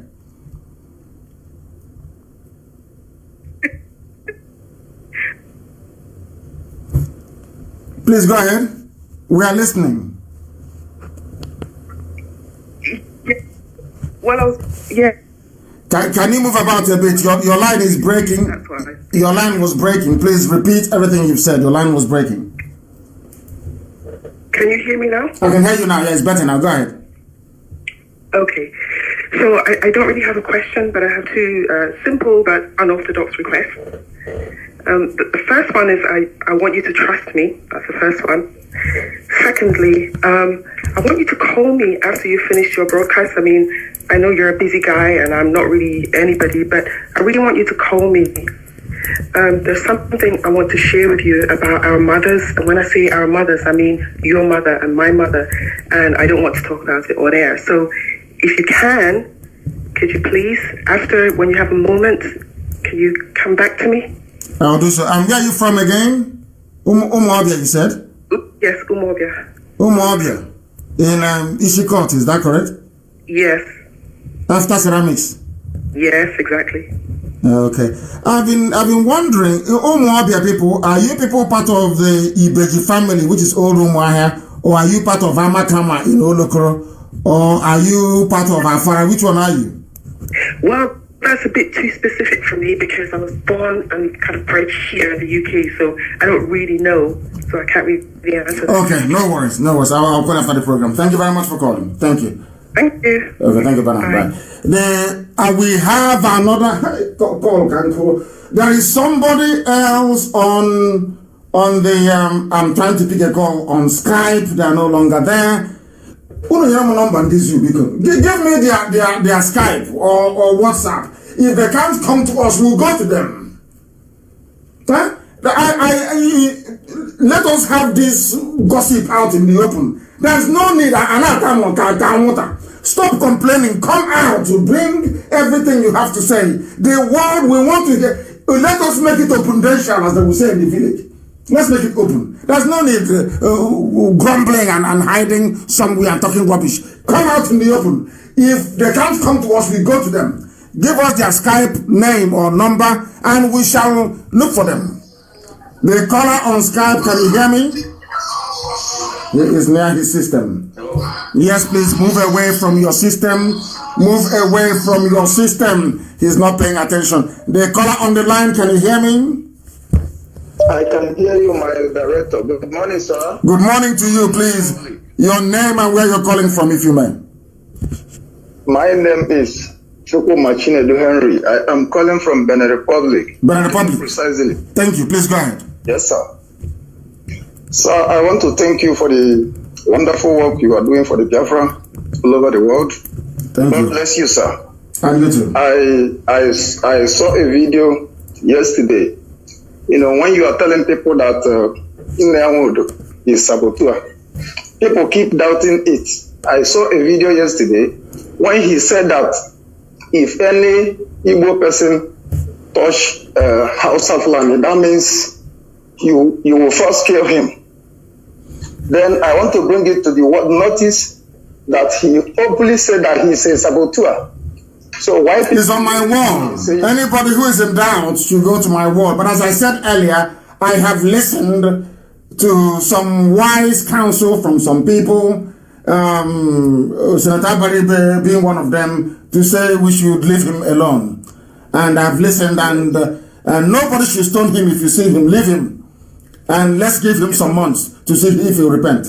Go ahead, please. Thank you, sir. Thank you, sir. God bless you. Keep doing your good work. We are praying for you. No matter what the zoo is doing, all their efforts will be in vain. You say? God bless you, sir. You say? We'll keep posting that very post so that the world may know the truth. Thank you very much. Anybody who is in doubt should go to my wall at Mazi Nnamdi Kanu. I think I now have slightly over 300,000 followers, or maybe 450,000 followers and 300 likes or thereabout. I don't know the one that Facebook is showing. You know, they're very evil. Facebook, that is. I want you to go there and share that very post as widely as possible. We don't hate anybody. We just want them to repent from their sinful, sad ways. If you know you are a sabo, you cannot help yourself, go and do a DNA test. Go back to your father, maybe in Katsina or in Sokoto. You are not one of us. Your name may be Kechuku, your name may be Fanny Chuku, you may even answer Chioma or Chidema. You are not one of us. Go back to Go back to the north where you come from. That is where your people are. Stop using our names to try to deceive us. I need the contact of zoo people. Let them come and debate us live. I'm not going to cut you off. Once you announce your name, you will stay with me. And rather than yapping your lives away somewhere, we would actually have a slightly proper debate. Couldn't have a debate. I have another caller on the line. Can you hear me? And please move away from your listening device, if you may. Hello, my leader. Good morning. I'm calling from Ghana. Good morning. And what is your name, please? Efambo Abai Ojo. Thank you very much. Amogo. Abai, thank you very much. Please go ahead. Yes. We are the grandson of Biafra, because I can remember very well after the war when we came to this world, my grandfather wives, 3 wives always talk about Biafra. 1. Then I grew in that country called Zoo. That Zoo tried to kill me because of Biafra. I know what I passed through. This is a reality. If you can remember 3 years ago, you came down to Abia State. 1 million man, I was there. I was Rasta. I know how it is. From that moment, the zoo are monitoring us until last year. I was captured when I came to visit my parents. I know what I passed through. They nearly killed me. They put me in jail where I met 15 Biafrans. They are about to die. They are on chains. All these things. Where was this? I went to. Where did this happen? Where did this happen? This happened in Abia State. Otisioma, they got me from bank. From bank to their hideout. They don't knowing that is our land. And they reached there. I told them, here is our place. So you can't kill me in my place. So people's eyes was there. From there, they took me back to another place. I don't know. That is where I met those Igbo people. They thought those people will harm me, but I'm a fearless man. I don't fear anybody, because I know the Chukwokika Abiyama is behind me. After then, I was this Speaker of Abia State. Speaker of Abia State, Ikuku, or what they call that guy. He's the one that I see, he made a call before they release us. Because 2 Enyimba players was involved. Those 2 players are now on bench. They can't play ball again. What? Did you commit any crime? Did you commit any crime? I did not commit any crime. I did not have any razor blade. I did not have any contraband. I went to my lawyer. My lawyer did not do anything. I went to my soldiers. All the soldiers I know institution, they say they cannot help. I went to Lagos. Lagos tell me, this is terrible. They broke me. It's only Ghana Union I belong to. I went to complain to. And they treat me. Nigeria is falling down. That is what I know. And what I want to tell my people is that if anybody is thinking that this blah, blah, blah the government is doing will save them, they are joking. The best thing we have to do now, let us declare something that we are going to come out. And another problem that we have is my senior brothers. The problem we have, these rich senior brothers, we have that own houses, they are thinking about material things and they left our life going down every day. We are suffering.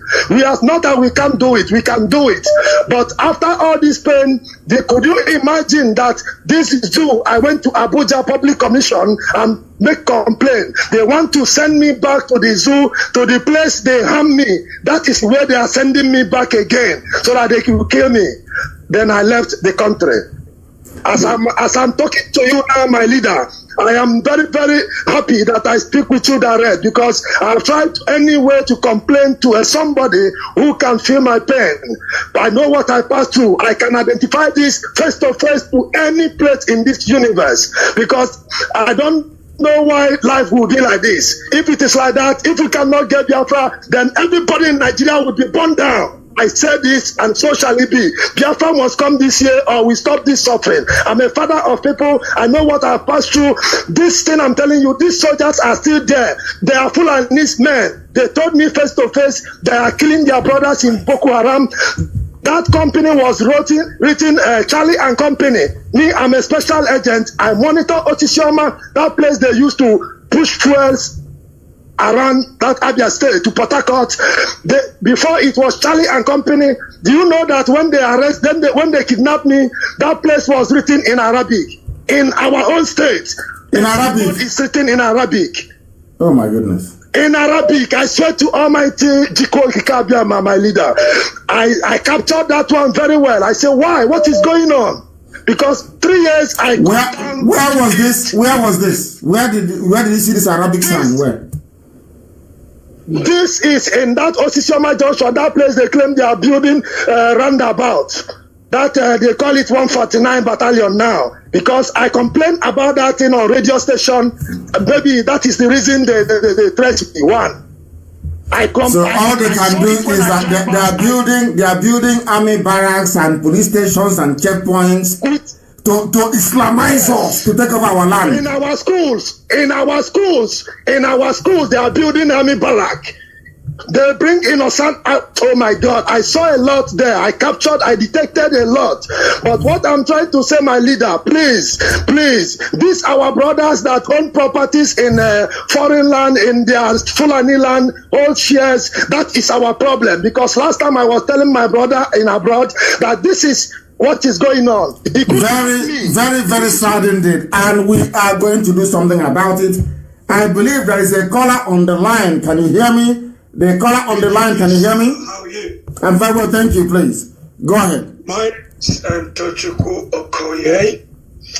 I live here in the United Kingdom. I'm from Okulu, Dunukofia local government. My question this morning is really about the strategy of this struggle. Yes. What is your strategy? Because most of the things that we have been hearing for some time now is barely white noise, if I have to be totally honest with you. Please be honest. The honesty is that there is no strategy here. There is no roadmap here. Yes, our people are suffering. Our people are suffering great deal. Yeah. However, but there is no cohesive strategy in terms of how to move this fight forward. So I want you to speak to that right now with regards to what are you doing in terms of strategy and roadmap, please. Thank you very much for that. Your question is very clear. You said what we are making is white noise, you said. Is that correct? That's right, yes. Why is it noise to you? Why is it noise? You don't want to talk about...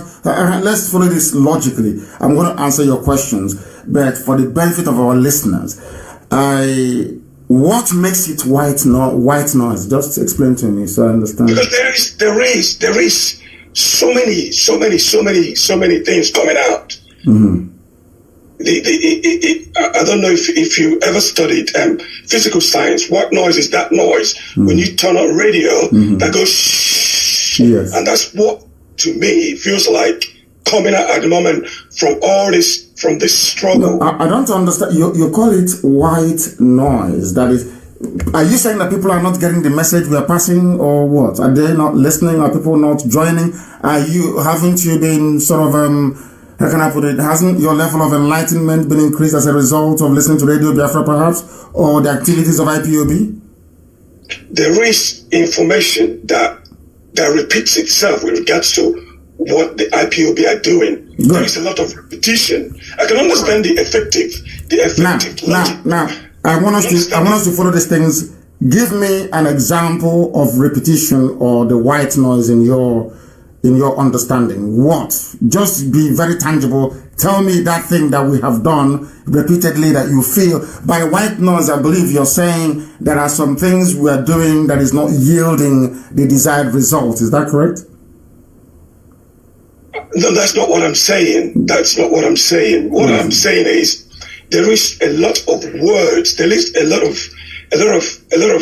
cursing, for example. There's a lot of recrimination, for example. Okay, so for you, the white noise is the cursing and the recrimination. I want to get this right because I want us to learn from each other. Recrimination and cursing. So because I want, you said, when you said a lot of white noise, I want to be able to drill it down so we understand it and maybe cut it out.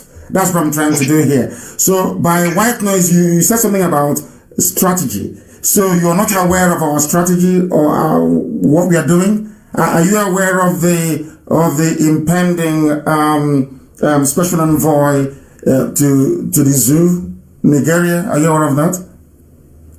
Special envoy from the campaign for special envoy for Trump to send a special envoy that the senators have been talking about. Are you aware of that? I'm aware of that, yes. You are aware of it?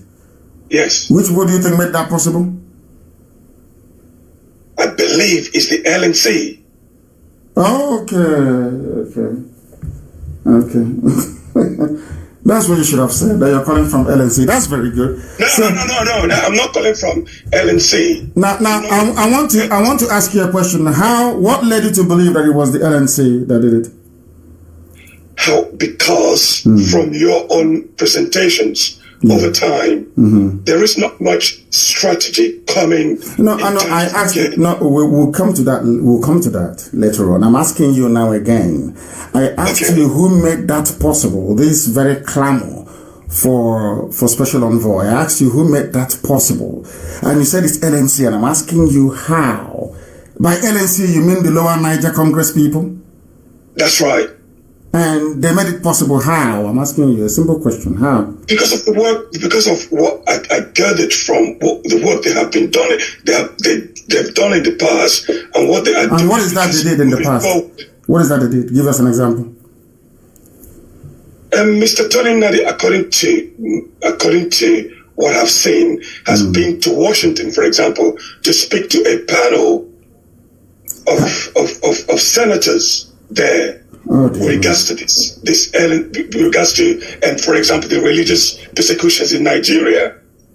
Do you know that we have our people in the USA? Are you aware of IPOB in the US? Are you aware of that? I'm aware of that, yes. Did you see me when I went to America? I saw clips. Did you listen to my interview on Voice of America?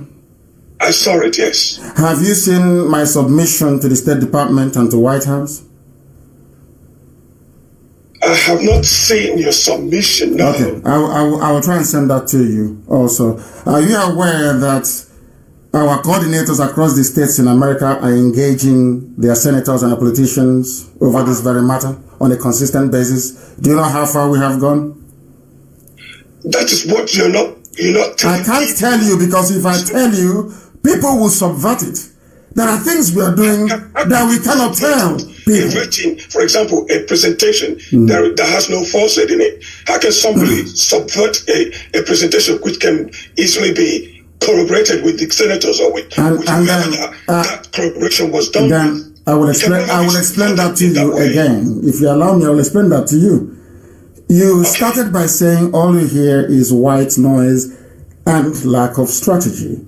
And I've just explained to you now. I asked you, you're basing what you're telling me on what somebody said.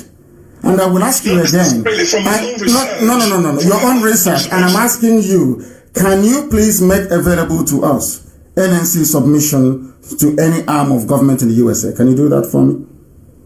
I can do that. I can do that, yes. Absolutely.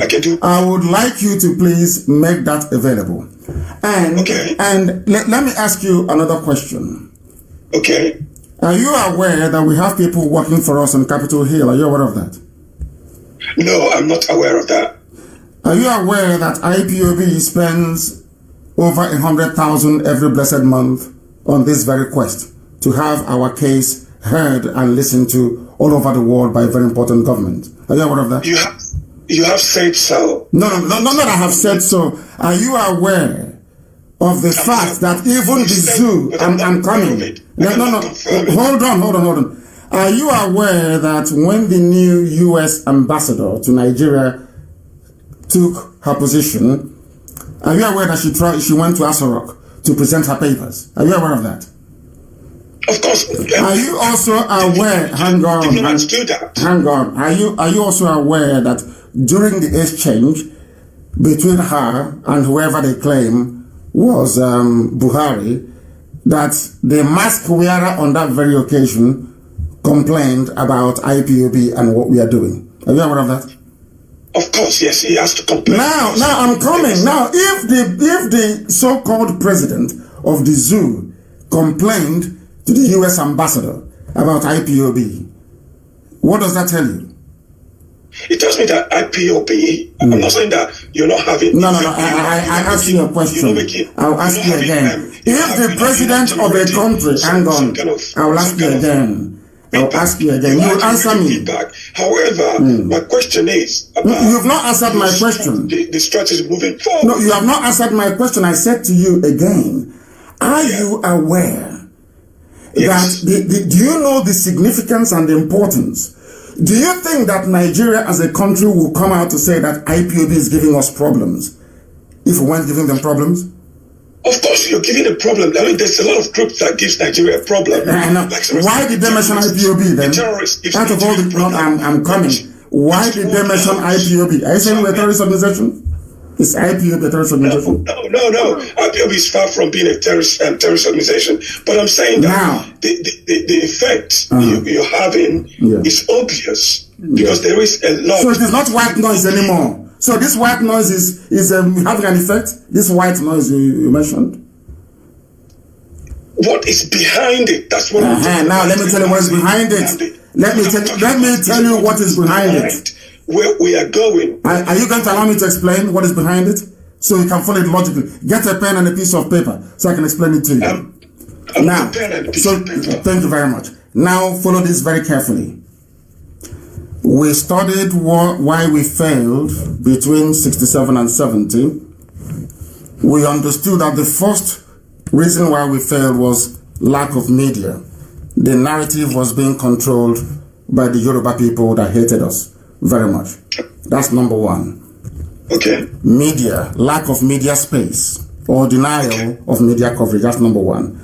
We also discovered that number two, that Britain was doing a lot of the lobbying work for Nigeria. Okay. Ojukwu had no chance. So we knew that lobbying and international consultancy was key. We needed to engage international lobbying firms. Very expensive, I must say, to do this very work for us. Lobbying is number two. We also knew that every leader who's ever come after the war, they always compromised. So we needed to build a movement that is uncompromisable. That is why IPOB is the way that it is. So we cannot be bought, we cannot be compromised. Number four, we also realized there is something called lack of consistency. We needed to build IPOB with the requisite intellectual capacity to be so durable that nothing can shift us from where we are. And 5, there was no accountability. Today we are holding the so-called elders accountable. And number 6, you are talking about strategy. We have also published what I call a rudimentary principles and policies that will guide Biafra. We need to educate our people, and that is what we are doing right now, even as we're having this conversation. And number 6 is to put so much heat and pressure on the zoo that they will have no choice than to ask us to go. There are many things we are doing we cannot tell you because we are not as rich. We are competing against a budget of nearly $30 billion US. Nigeria can buy off anybody they want to buy at any time. I'll give you a very simple example. You claim that people, these glory hunters, I call them, they were in America, but they were not in any major news network in America. I was in the United States of America. What we are doing, we are carried by Washington Times. I went to VOA to go and speak. The next day I wanted to go back to VOA. They said, no, I should just speak Hausa language, or I should bring a Fulani man when coming. None of these things, from those that want to steal from where they never sold anything, will not tell you this. So our strategy is a very simple one. Today, don't we have a media? In IPOB, Radio Biafra, Biafra Television, don't we have one? Today, is our news being heard all over the world or not? That was something that Ojukwu during his time was not able to do because of the suddenness of the war. Today, the same people that told Owazurike many years ago to engage consultants in Washington, instead he went and bought a house in the USA. They are the same people that we're working with today to make sure that IPOB Biafra is everywhere in America. We have the very formidable IPOB family in the United States of America engaging their politicians on a daily basis because every politics is local. If you don't have people talking to the senators and the House of Reps, you are lying and you're wasting your time. LNC doesn't have such presence in the USA. They can never have it. We are the ones doing it, for your information. And in terms of building a movement that you cannot compromise, that is what we have done. We've been offered everything. We're not fighting for a new Nigeria. You people are fighting for a new Nigeria. Your LNC is part of New Nigeria movement. We are not fighting. No, Can stop saying you because I'm not a part. Oh, sorry. I do apologize. Accept my apologies. LNC is fighting for new, according to their own literature and documentation. They are fighting for a new Nigeria. We are fighting for Biafra. So there is a very marked difference. I acknowledge what the silent slaughter in Nigeria is doing. It is not LNC, it is silent slaughter in Nigeria, which is a pastor in the USA. It is not him. So I don't like these lies when people come, maybe out of envy or jealousy, they begin to lie against people. I was in DC, moving from office to office, from House of Reps building to Senate, every blessed day for 2 weeks. I did it 2 times. I met senators and we discussed. And sometimes in international diplomacy and politics, there are some things that you're told in confidence you are not allowed to divulge in public. Or else, when you go back again, they will not trust you with very sensitive information. So sometimes people want us to say things that we are doing, but we prefer our actions to speak louder than our words. It was also the same presidency, not once, not twice, not 3 times, that came out and published that it is IPOB that is making their life a misery all over the world. And it is IPOB that is pressing for the special envoy to be appointed. And I want to make this also very clear to you as well. We have a roadmap. It is very simple. And I've said it from the beginning. We educate our people. We consult extensively all over the world. And we are going to have a referendum. And Biafra will be declared. It's a very simple process. It's been there from day one. So when people talk about roadmap, we are the only ones that said define the boundaries of Biafra. And we have defined it in a very simple, crude form that no one can actually fault. Wherever you see anybody tying 2 pieces of wrapper, our mothers, is our land. Nobody can fault that. Nobody can dispute that. Yet they say there is no cohesion, there is no strategy. Yet the zoo is crumbling every day. When we talk about Jubril, or before he ran away, when we talk about Asoro being empty, you don't see that as being a strategy. as collapsing the zoo from within. So I don't know if the strategy people are talking about is for us to go and carry guns. Then they will know there is a strategy. So I'm still at a loss to understand why somebody who is answering Nigeria, new Nigeria movement, can claim anything that has to do with Biafra when there is no single documentation submitted anywhere by these people that you're talking about, by this individual you're talking about, that contains the word Biafra in it. None whatsoever. So I don't know how people can be taken in by blatant lies and misinformation. If there is any single document, please, I'm waiting for you to publish it, and I'm prepared to read it. From top. With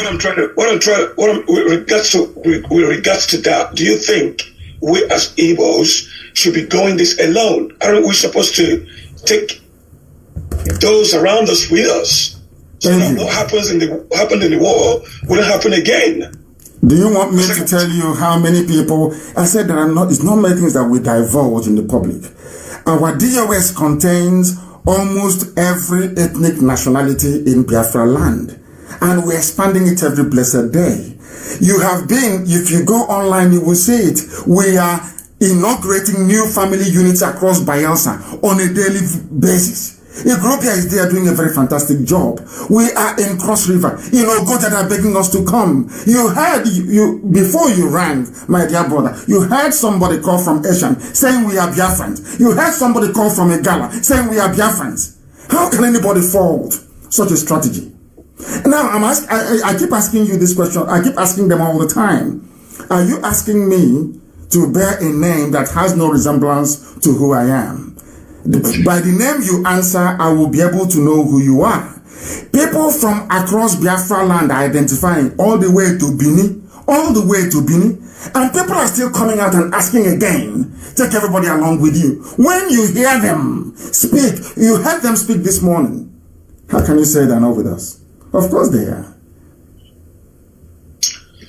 You know, what people say and what they do are totally different things. You, by experience, you should know that people will come online and say different things, but however, when the book comes to shelves, they will not do anything. They will then become malleable, for example.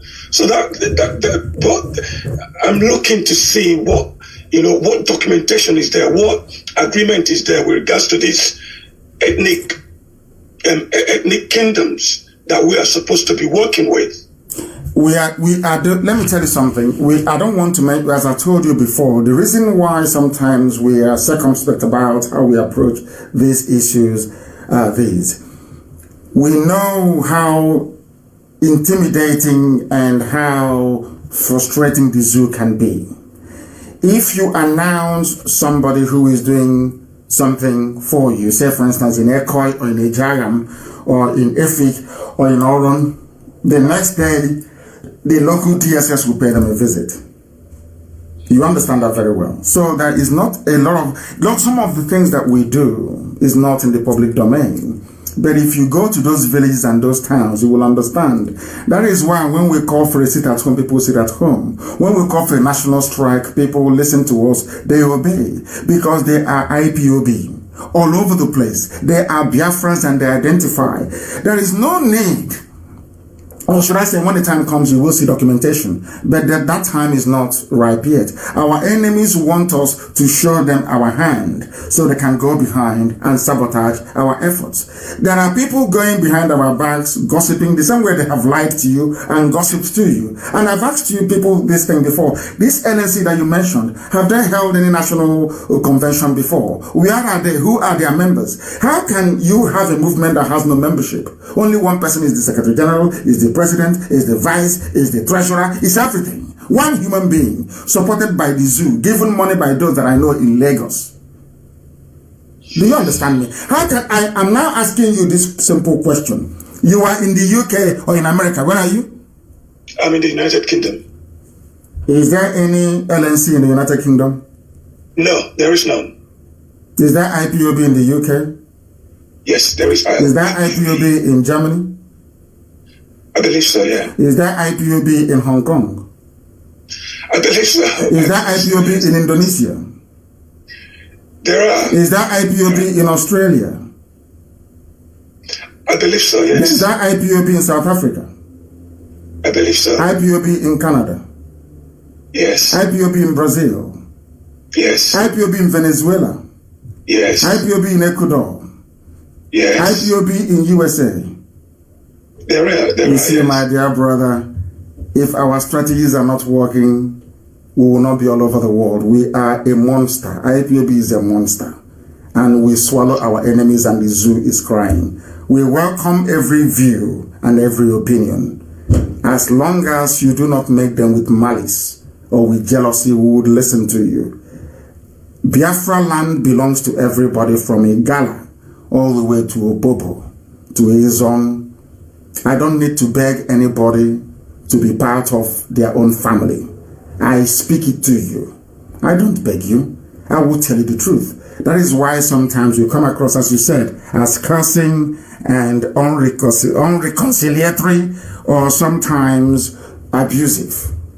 Because our people don't listen to reason and common sense unless it affects them. We do what we do out of love and affection, not out of malice. We want Biafra to come for the benefit and the enjoyment of everybody, not just for the few. Now you understand me? Bless you, bless you, bless you. Thank you very much. And remain blessed, my dear brother. Thank you very much for calling. I enjoyed your call, by the way. Thank you very much. And remain blessed. Thank you. Thank you very much. Thank you very much. Sometimes it is good to educate our people. Our people are very good. Forget all the lies they tell them. Our people are very, very good.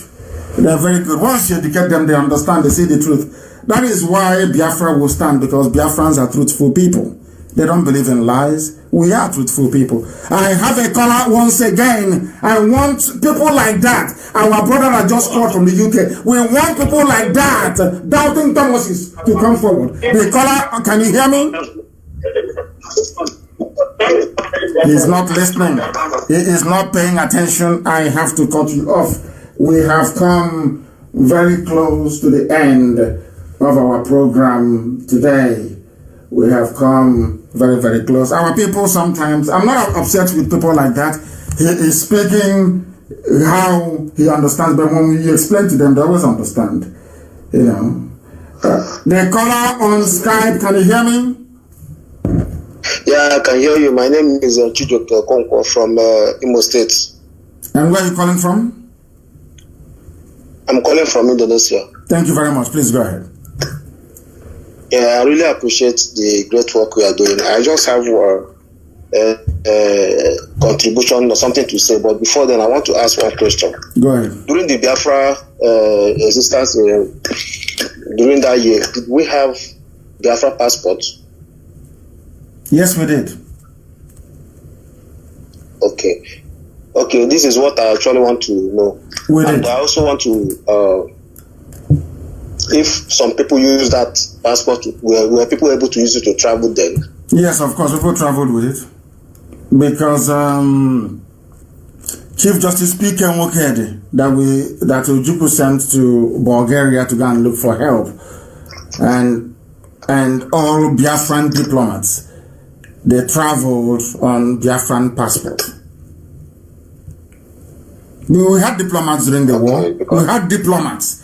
As Biafrans, we had nations that recognized Biafra, like Tanzania, like Gabon, and Sierra Leone as well, under President Hufet Burney. So we had people that recognized us. You cannot travel as a diplomat with the passport of Zoo, Nigeria, and then you go there, you claim you're a Biafran. Doesn't make any sense at all. We had our passports and we traveled with it then. Okay, this is what I want to actually confirm, because if Biafra should come, we need more people to be able to travel with the passport so that other countries can testify with Biafra. Because by so doing, even to have the Biafra stamp, whoever that is living Biafra border should have that stamp that is stamp the person out of Biafra, even if you're in Nigeria before Biafra came. If you are moving out of Nigeria, you go by having that stamp on Biafra on your passport. If there is a white foreigners, before they go back to their country, they should have the Biafra stamp. It's Biafra. Everything is Biafra. And remember that when Biafra comes, all of you outside, you're going to bring back your children. All those children you gave birth to outside. Biafra is going to be like a rainbow nation, a true rainbow nation. We have children in Japan, we have children in Indonesia, we have children from Malaysians, we have children from China, we have some from Russia. Our children are from even South Africa, from Brazil, from Ghana, from everywhere. You bring them back, and Biafra will be a truly colorful rainbow nation. And we welcome all of them with open arms. We welcome them with open arms because blood is always thicker than water. We have a caller on Skype. Can you hear me? The caller on Skype, can you hear me? For the last time, can you hear me? I can hear you loud and clear. Am I coming out clear? Yes, you are. Your name and where you're calling from, please proceed. My name is Chimobimba, and I'm calling from Aba, to be precise, in Biafra land. Thank you. Please go ahead. We're listening. Okay, and sorry, my leader, I'm not really in the habit of calling online as an IPOB member, because I sometimes, when I have some questions, I follow the procedures by asking the nearest coordinator. But I have been wondering, since this movement started, I have not really seen the students coming out to do what they are needed to do, coming out to do the necessary things. So I wonder what plans are on ground to inculcate students into this movement, because I know for a very sure thing that when I mean university students, very vibrant and young, get into this movement with each all full force, will have somewhere to go. So that's just why I see that should call this morning. And I welcome your call. Thank you very, very much for that, because we need our students to be up and doing. Our student leader was arrested at Local Polytechnic, and we made representations and he was released. We need our students to be at the forefront. Our mothers have come out. That is why Biafra is unstoppable. People are going about one-man band. Maybe Akola. There's something called Akola in those days. A madman with a file. With one battered, or you know that office flat file. With biro. Going about talking pure rubbish. You ask them, but where are your submissions to the US government? None. When we submitted documents to the USA, it was captured by a leading newspaper, Washington Times. Everything we do is out in the open. When I'm in the USA, it is out in the open. I hold town hall meetings. We went to UN that nobody has ever been to, in Geneva. And a few other places I cannot mention because work is ongoing. That is why the zoo is feeling the heat. That is why the zoo is crumbling. They don't understand our strategy. All this, and not about our dear brother that just called, baby saboteurs, talking rubbish. Do you know how intelligent Biafrans are? Do you think people can be mobile? Do you know who we are? As stubborn, as recalcitrant, as immovable as we are, to establish IPOB all over the world is by the grace of God, not by man. You think our people will follow you if you're not making sense? Our people, as intelligent as they are, you think they'll be following you? Our people, as somebody told me once, our people don't follow human beings. They don't. That is why if you come in your village and you're walking, they may say, oh, Dave, oh, how are you, sir? You've come back. The only thing that can work out now, both children and adults will follow, is a masquerade. Ask yourself, why? Why is it that when they see masquerade, a child will abandon everything he or she is doing to follow that masquerade? Adults will also acknowledge. Because our people, we don't believe in worshiping human beings. We revere that thing we cannot see. So for IPOB to be in over 100 countries and territories around the world tells you we are doing something right. Our enemies want you to believe otherwise. Even they themselves, they know they don't have the clouds to do anything. Only IPOB does, and they know it. And maybe behind our back, there even are IPOB family members, you wouldn't know. Maybe when the day comes now, they will tell you, see, we have been IPOB all along. The caller on WhatsApp, can you hear me?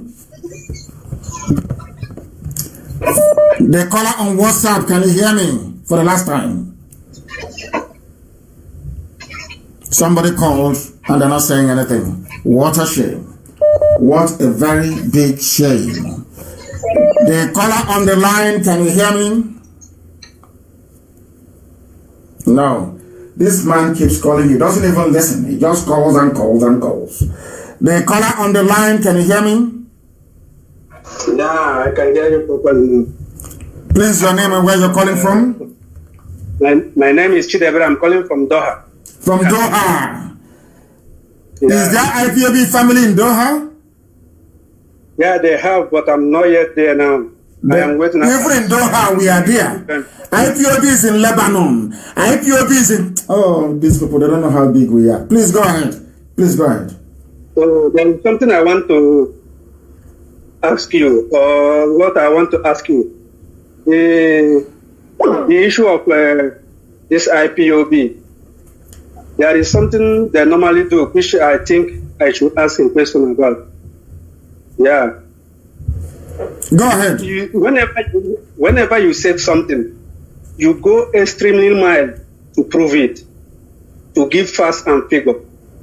But some of our IPOB, there is something they normally do. When someone online chatting with them, they keep talking and insulting the person without proofs, like you normally do.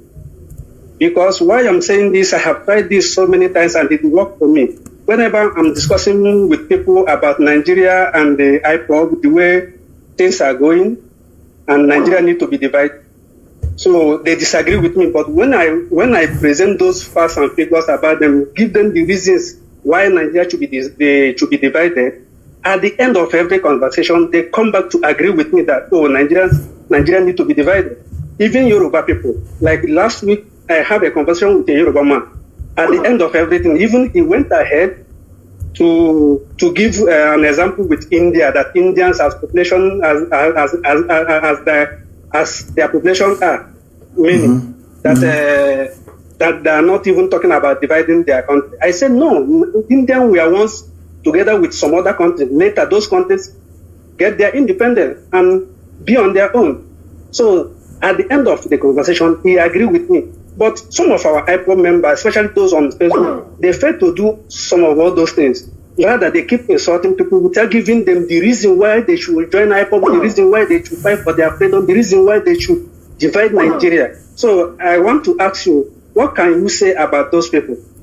No, I don't. I want our people, when you have lost 5 million of your people, your mothers, your fathers, your siblings, and on top of that, people are coming again to kill you, you must forgive us if we insult you.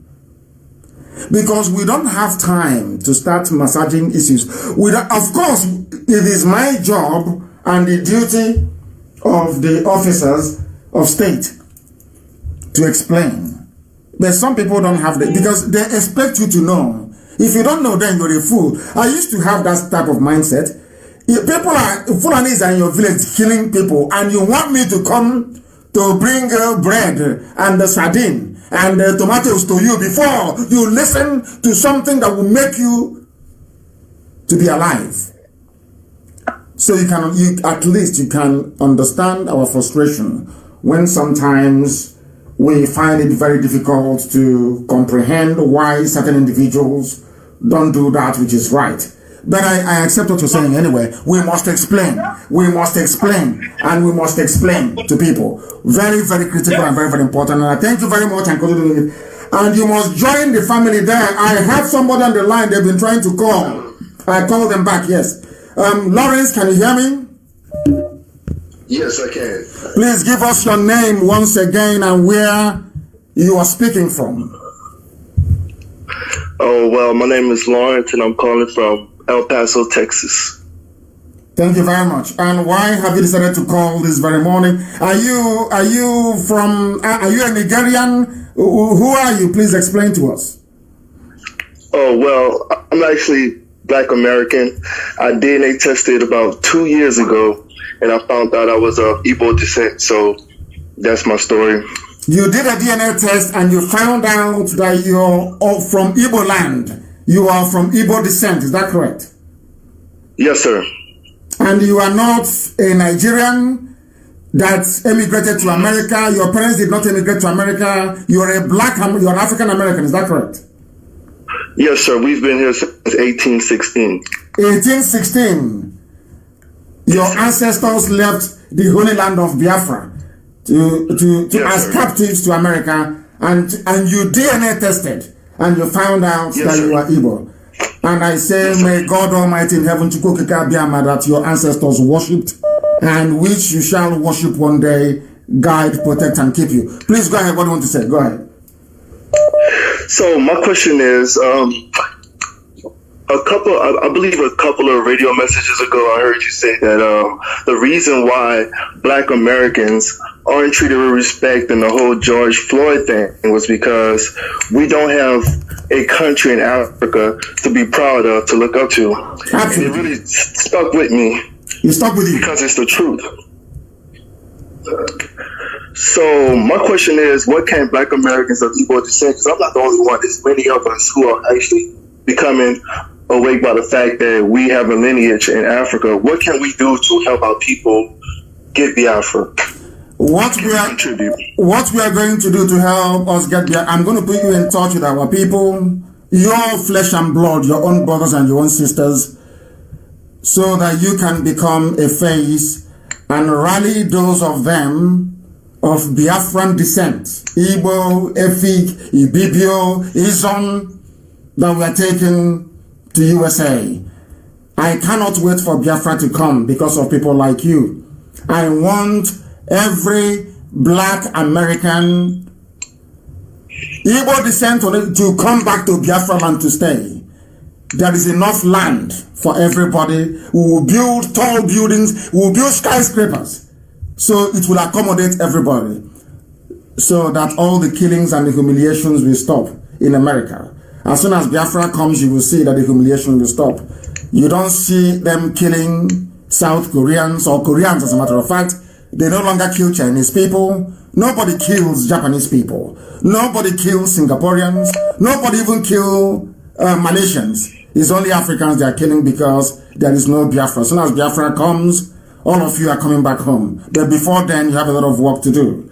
And the likes of, we know them, Blair Underwood, all these major players, be it in Hollywood or in American sports or even in politics, they must be made to understand by people like you that home is Biafra, not Louisiana. Home is not Texas. Home is Biafra. That is where all of you belong. Mistakenly, some of them have been running to Ghana. Ghana is not the solution. The solution is Biafra, and that Biafra is coming. I have noted your number down. I will give it to our people in the USA. They will contact you. You have a lot of work to do. And when next I'm there, I will endeavor to see you as well. Please remain blessed and stay safe. Thank you very much. You too, sir. Thank you very much. Thank you. When I say that he's been calling and calling and calling, I saw the number and I said, let me try and get back to this very person. And all of a sudden, he's one of us. He did DNA test. That is why all of you are going to be baby sabotua. There will be compulsory DNA test. Oh. Start now to look for your father in Buzo. Start now to look for your fathers in Funtua. Start now to go back to Brennan Kebi, where you come from. In Biafra land, there will be compulsory DNA test for all of you, baby sabotuas. So you go back to the north where you come from. The caller on the line, can you hear me? Oh my goodness, they are not paying attention. They do not. I thank this Lawrence. Oh my goodness. I will pass the number to our people, to Obido Bieno and our crew in the USA, to make sure that he is part of, to get Black Americans to join. Let us forget Ghana. Well, what is Ghana? The majority of slaves we are taken, or captives, we are taken from Biafra land, not anywhere else. The most expensive slaves in America were Biafran slaves. It is there for the whole world to see. His name is Lawrence. I will let Obido Bieno have it. We'll make contact with them, and they can begin to do our work. Or maybe I'll let our mothers contact them actually. I'll pass it to Mrs. Okafor, and she will contact this is our dear brother. The caller on the line, there is somebody called Glenn David, and I want to be able to speak to him. The name sounds Glenn David. I want to find out who this Glenn David is. I am the one who is calling him. We want to find out who he is. If he picks up the line, then he will be able to speak to us. Can you hear me, the caller on Skype? I called you back. Can you hear me? Hello. Yes, please, your name and where you're calling from. Hello. Yes, My name is Ngozi Eze. I'm calling from Senegal. Hey, this one, your name is Glenn David or the Bama. Glenn David. Yes, Glenn David. Hey. My leader, please. Actually, I'm not really used to Skype. It's because of this program that I asked someone to open this Skype for me. Okay. You're welcome. Please go ahead. Thank you so much. God bless you, sir. Bless you too. Yes, please. Leader, my submission is just very simple. You know, we appreciate your work, first of all. Let me thank you for your work. And I also want to tell you that God is going to bless you, because it's very clear that when you see the blessings of God, that is why you look even younger than me. I'm 41 years old, but if you see me, you think that I'm even older than you. So I believe that's the blessings of God. It is. So my leader, what I want to say is this. You see, this our struggle. You've been doing a lot of work, and I believe most of us on ground are also doing something very, very, serious. But you see, what gets me really angry is the attitude of most of our leaders and people that I call hypnotized youths. Mostly in Abia State. I'm from Abia State.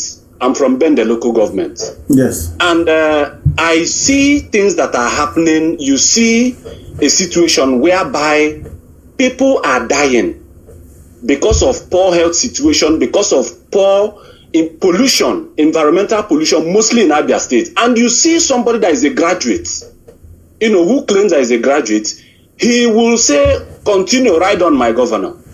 And you see, these people, sometimes I think, I don't know whether these people are mad. now, my submission is that,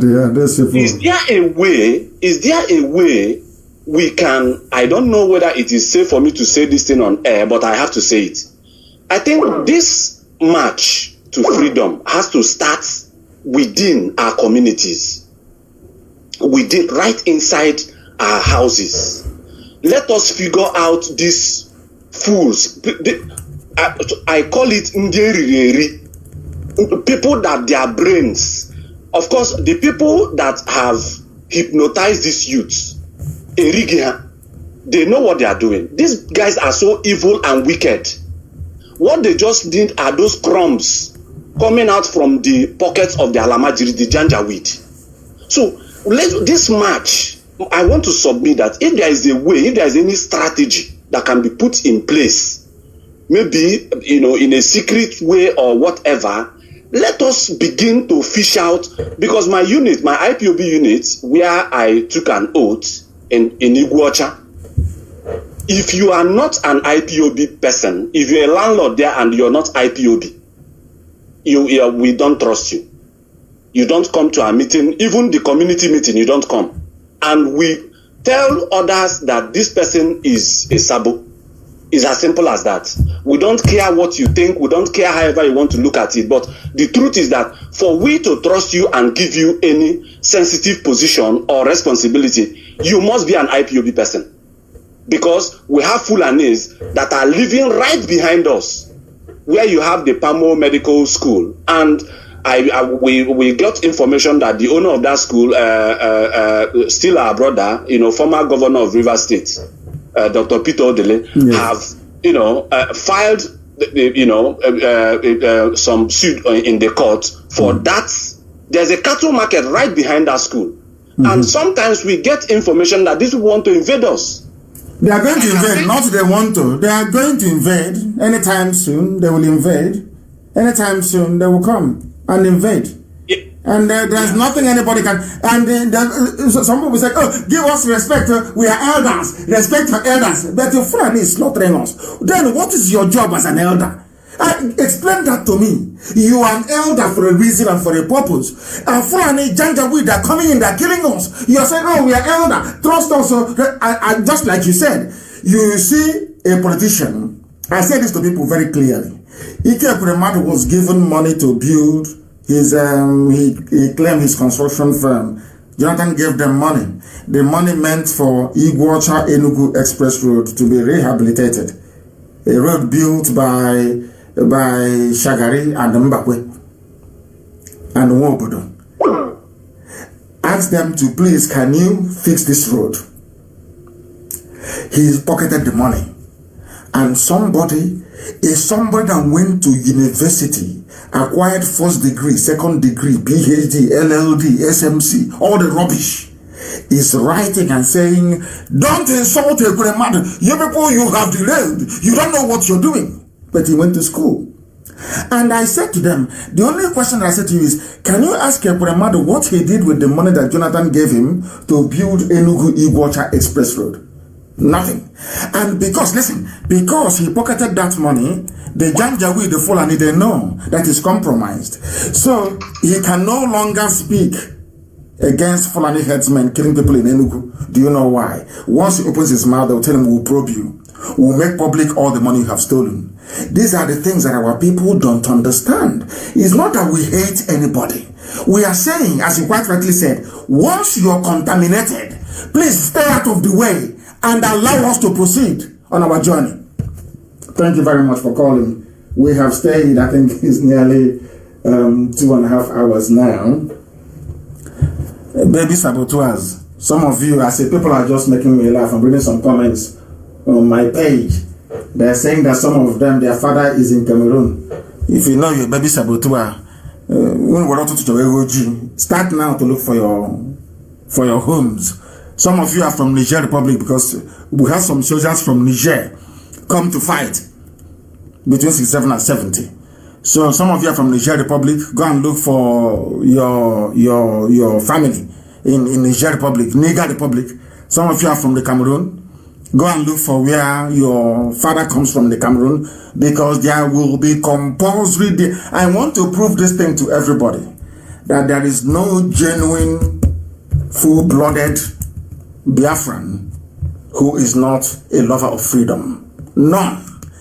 The only person who will have issues with how IPOB is piloting the affairs of Biafra is one, those who have been misled or misinformed, and secondly, by those who are fathered by people who are not Biafrans. Your father is not. Look at how people from Egala, Kogi, is yearning for Biafra. People from Isan is yearning for Biafra. You that claim, of course, you are from the north, most of you. I thank you all this very morning. It seems as if I should continue, but we can't. We have to bring it to a close next week, Friday, the same time, 7 a.m. in the morning. But what I have to say to all of you is this. We must keep on, we must be relentless, even more ruthless. But as I have said, allow Nyawodo to be. I'm rescinding the order that I gave. Do not stone Nyawodo, leave him. We give them only 3 months. But any day there is a Fulani, in fact they are doing it already, they are taking over, they are invading everywhere. Just pray for them to stop eating cow meat and to repent, or else what will come in the future, they will not like it. It will be more than an insult. We are not insulting anybody, we are simply telling you the truth. If you're a fool and we tell you you're a fool, it is not an insult. You will by an elder, but a very stupid elder. It doesn't mean people are insulting you. We are merely telling you the truth. You are there and your so-called children are being slaughtered. You're not doing anything about it and you want respect. Are you not mad? You must be insane. And hopefully by next week Friday, some of the saboteurs will summon the courage, I will say, to come and debate us on air. We will not chase you away. You will be there and make all your points. Once again, I thank you very much for listening. From the very bottom of my heart and sincerely speaking, from me, from here, good morning.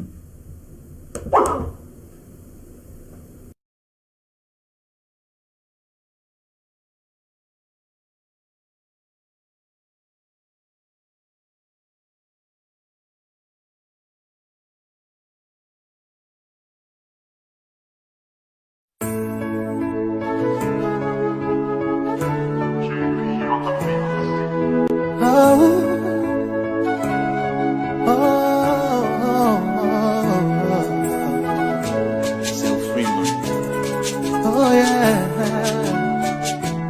There comes a time. The whole wide world will welcome the rising sun. Here comes the time for everyone to see that what will be, will be. This is the time for you and I to stand together as one. Yeah. They will know, they will know. The sun is rising from east to west, from north to south. Can't you see the sun is rising? Oh, you wave your flag and be proud of who you are, because the sun is rising. We shining so bright all over the world. We are the sun, we are rising. We spent our lives in pain and misery, never gonna trade our freedom with any mystery. It's affecting our soul and it's killing us slow. With what we've been through, we are far from being good, but we are blessed by Chukwuka Biama. So we're never gonna give up. We're never gonna give up. There will be light in the end of a tunnel. It will shine so bright all time. The whole wide world will embrace us. Nobody can stop us, nobody can cage us, nobody can stand us, yeah. They will know, they will know. The sun is rising from east to west, from north to south. Can't you see the sun is rising? Oh, you wave your flag and be proud of who you are, because the sun is rising. We're shining so bright all over the world. We are the sun, we are rising. The windows and curtains, green lights be every building. When I think about how blessed we are, goosebumps all over my body. Sunrise to the clock strike, black strands crossing grey stripes. Clashes upon clashes, many lives come to ashes. When I ponder and reminisce, the actions I see malice. Blood on the ground, this is how we fly. Our beautiful flag all around the world. Blood on the ground, this is how we fly. Our beautiful flag all around the world. We go carry the cross together. We walk through to Zion. We stumble, will rise. How the victory will start. They will know. They will know. The sun is rising from east to west, from north to south. Can't you see the sun is rising?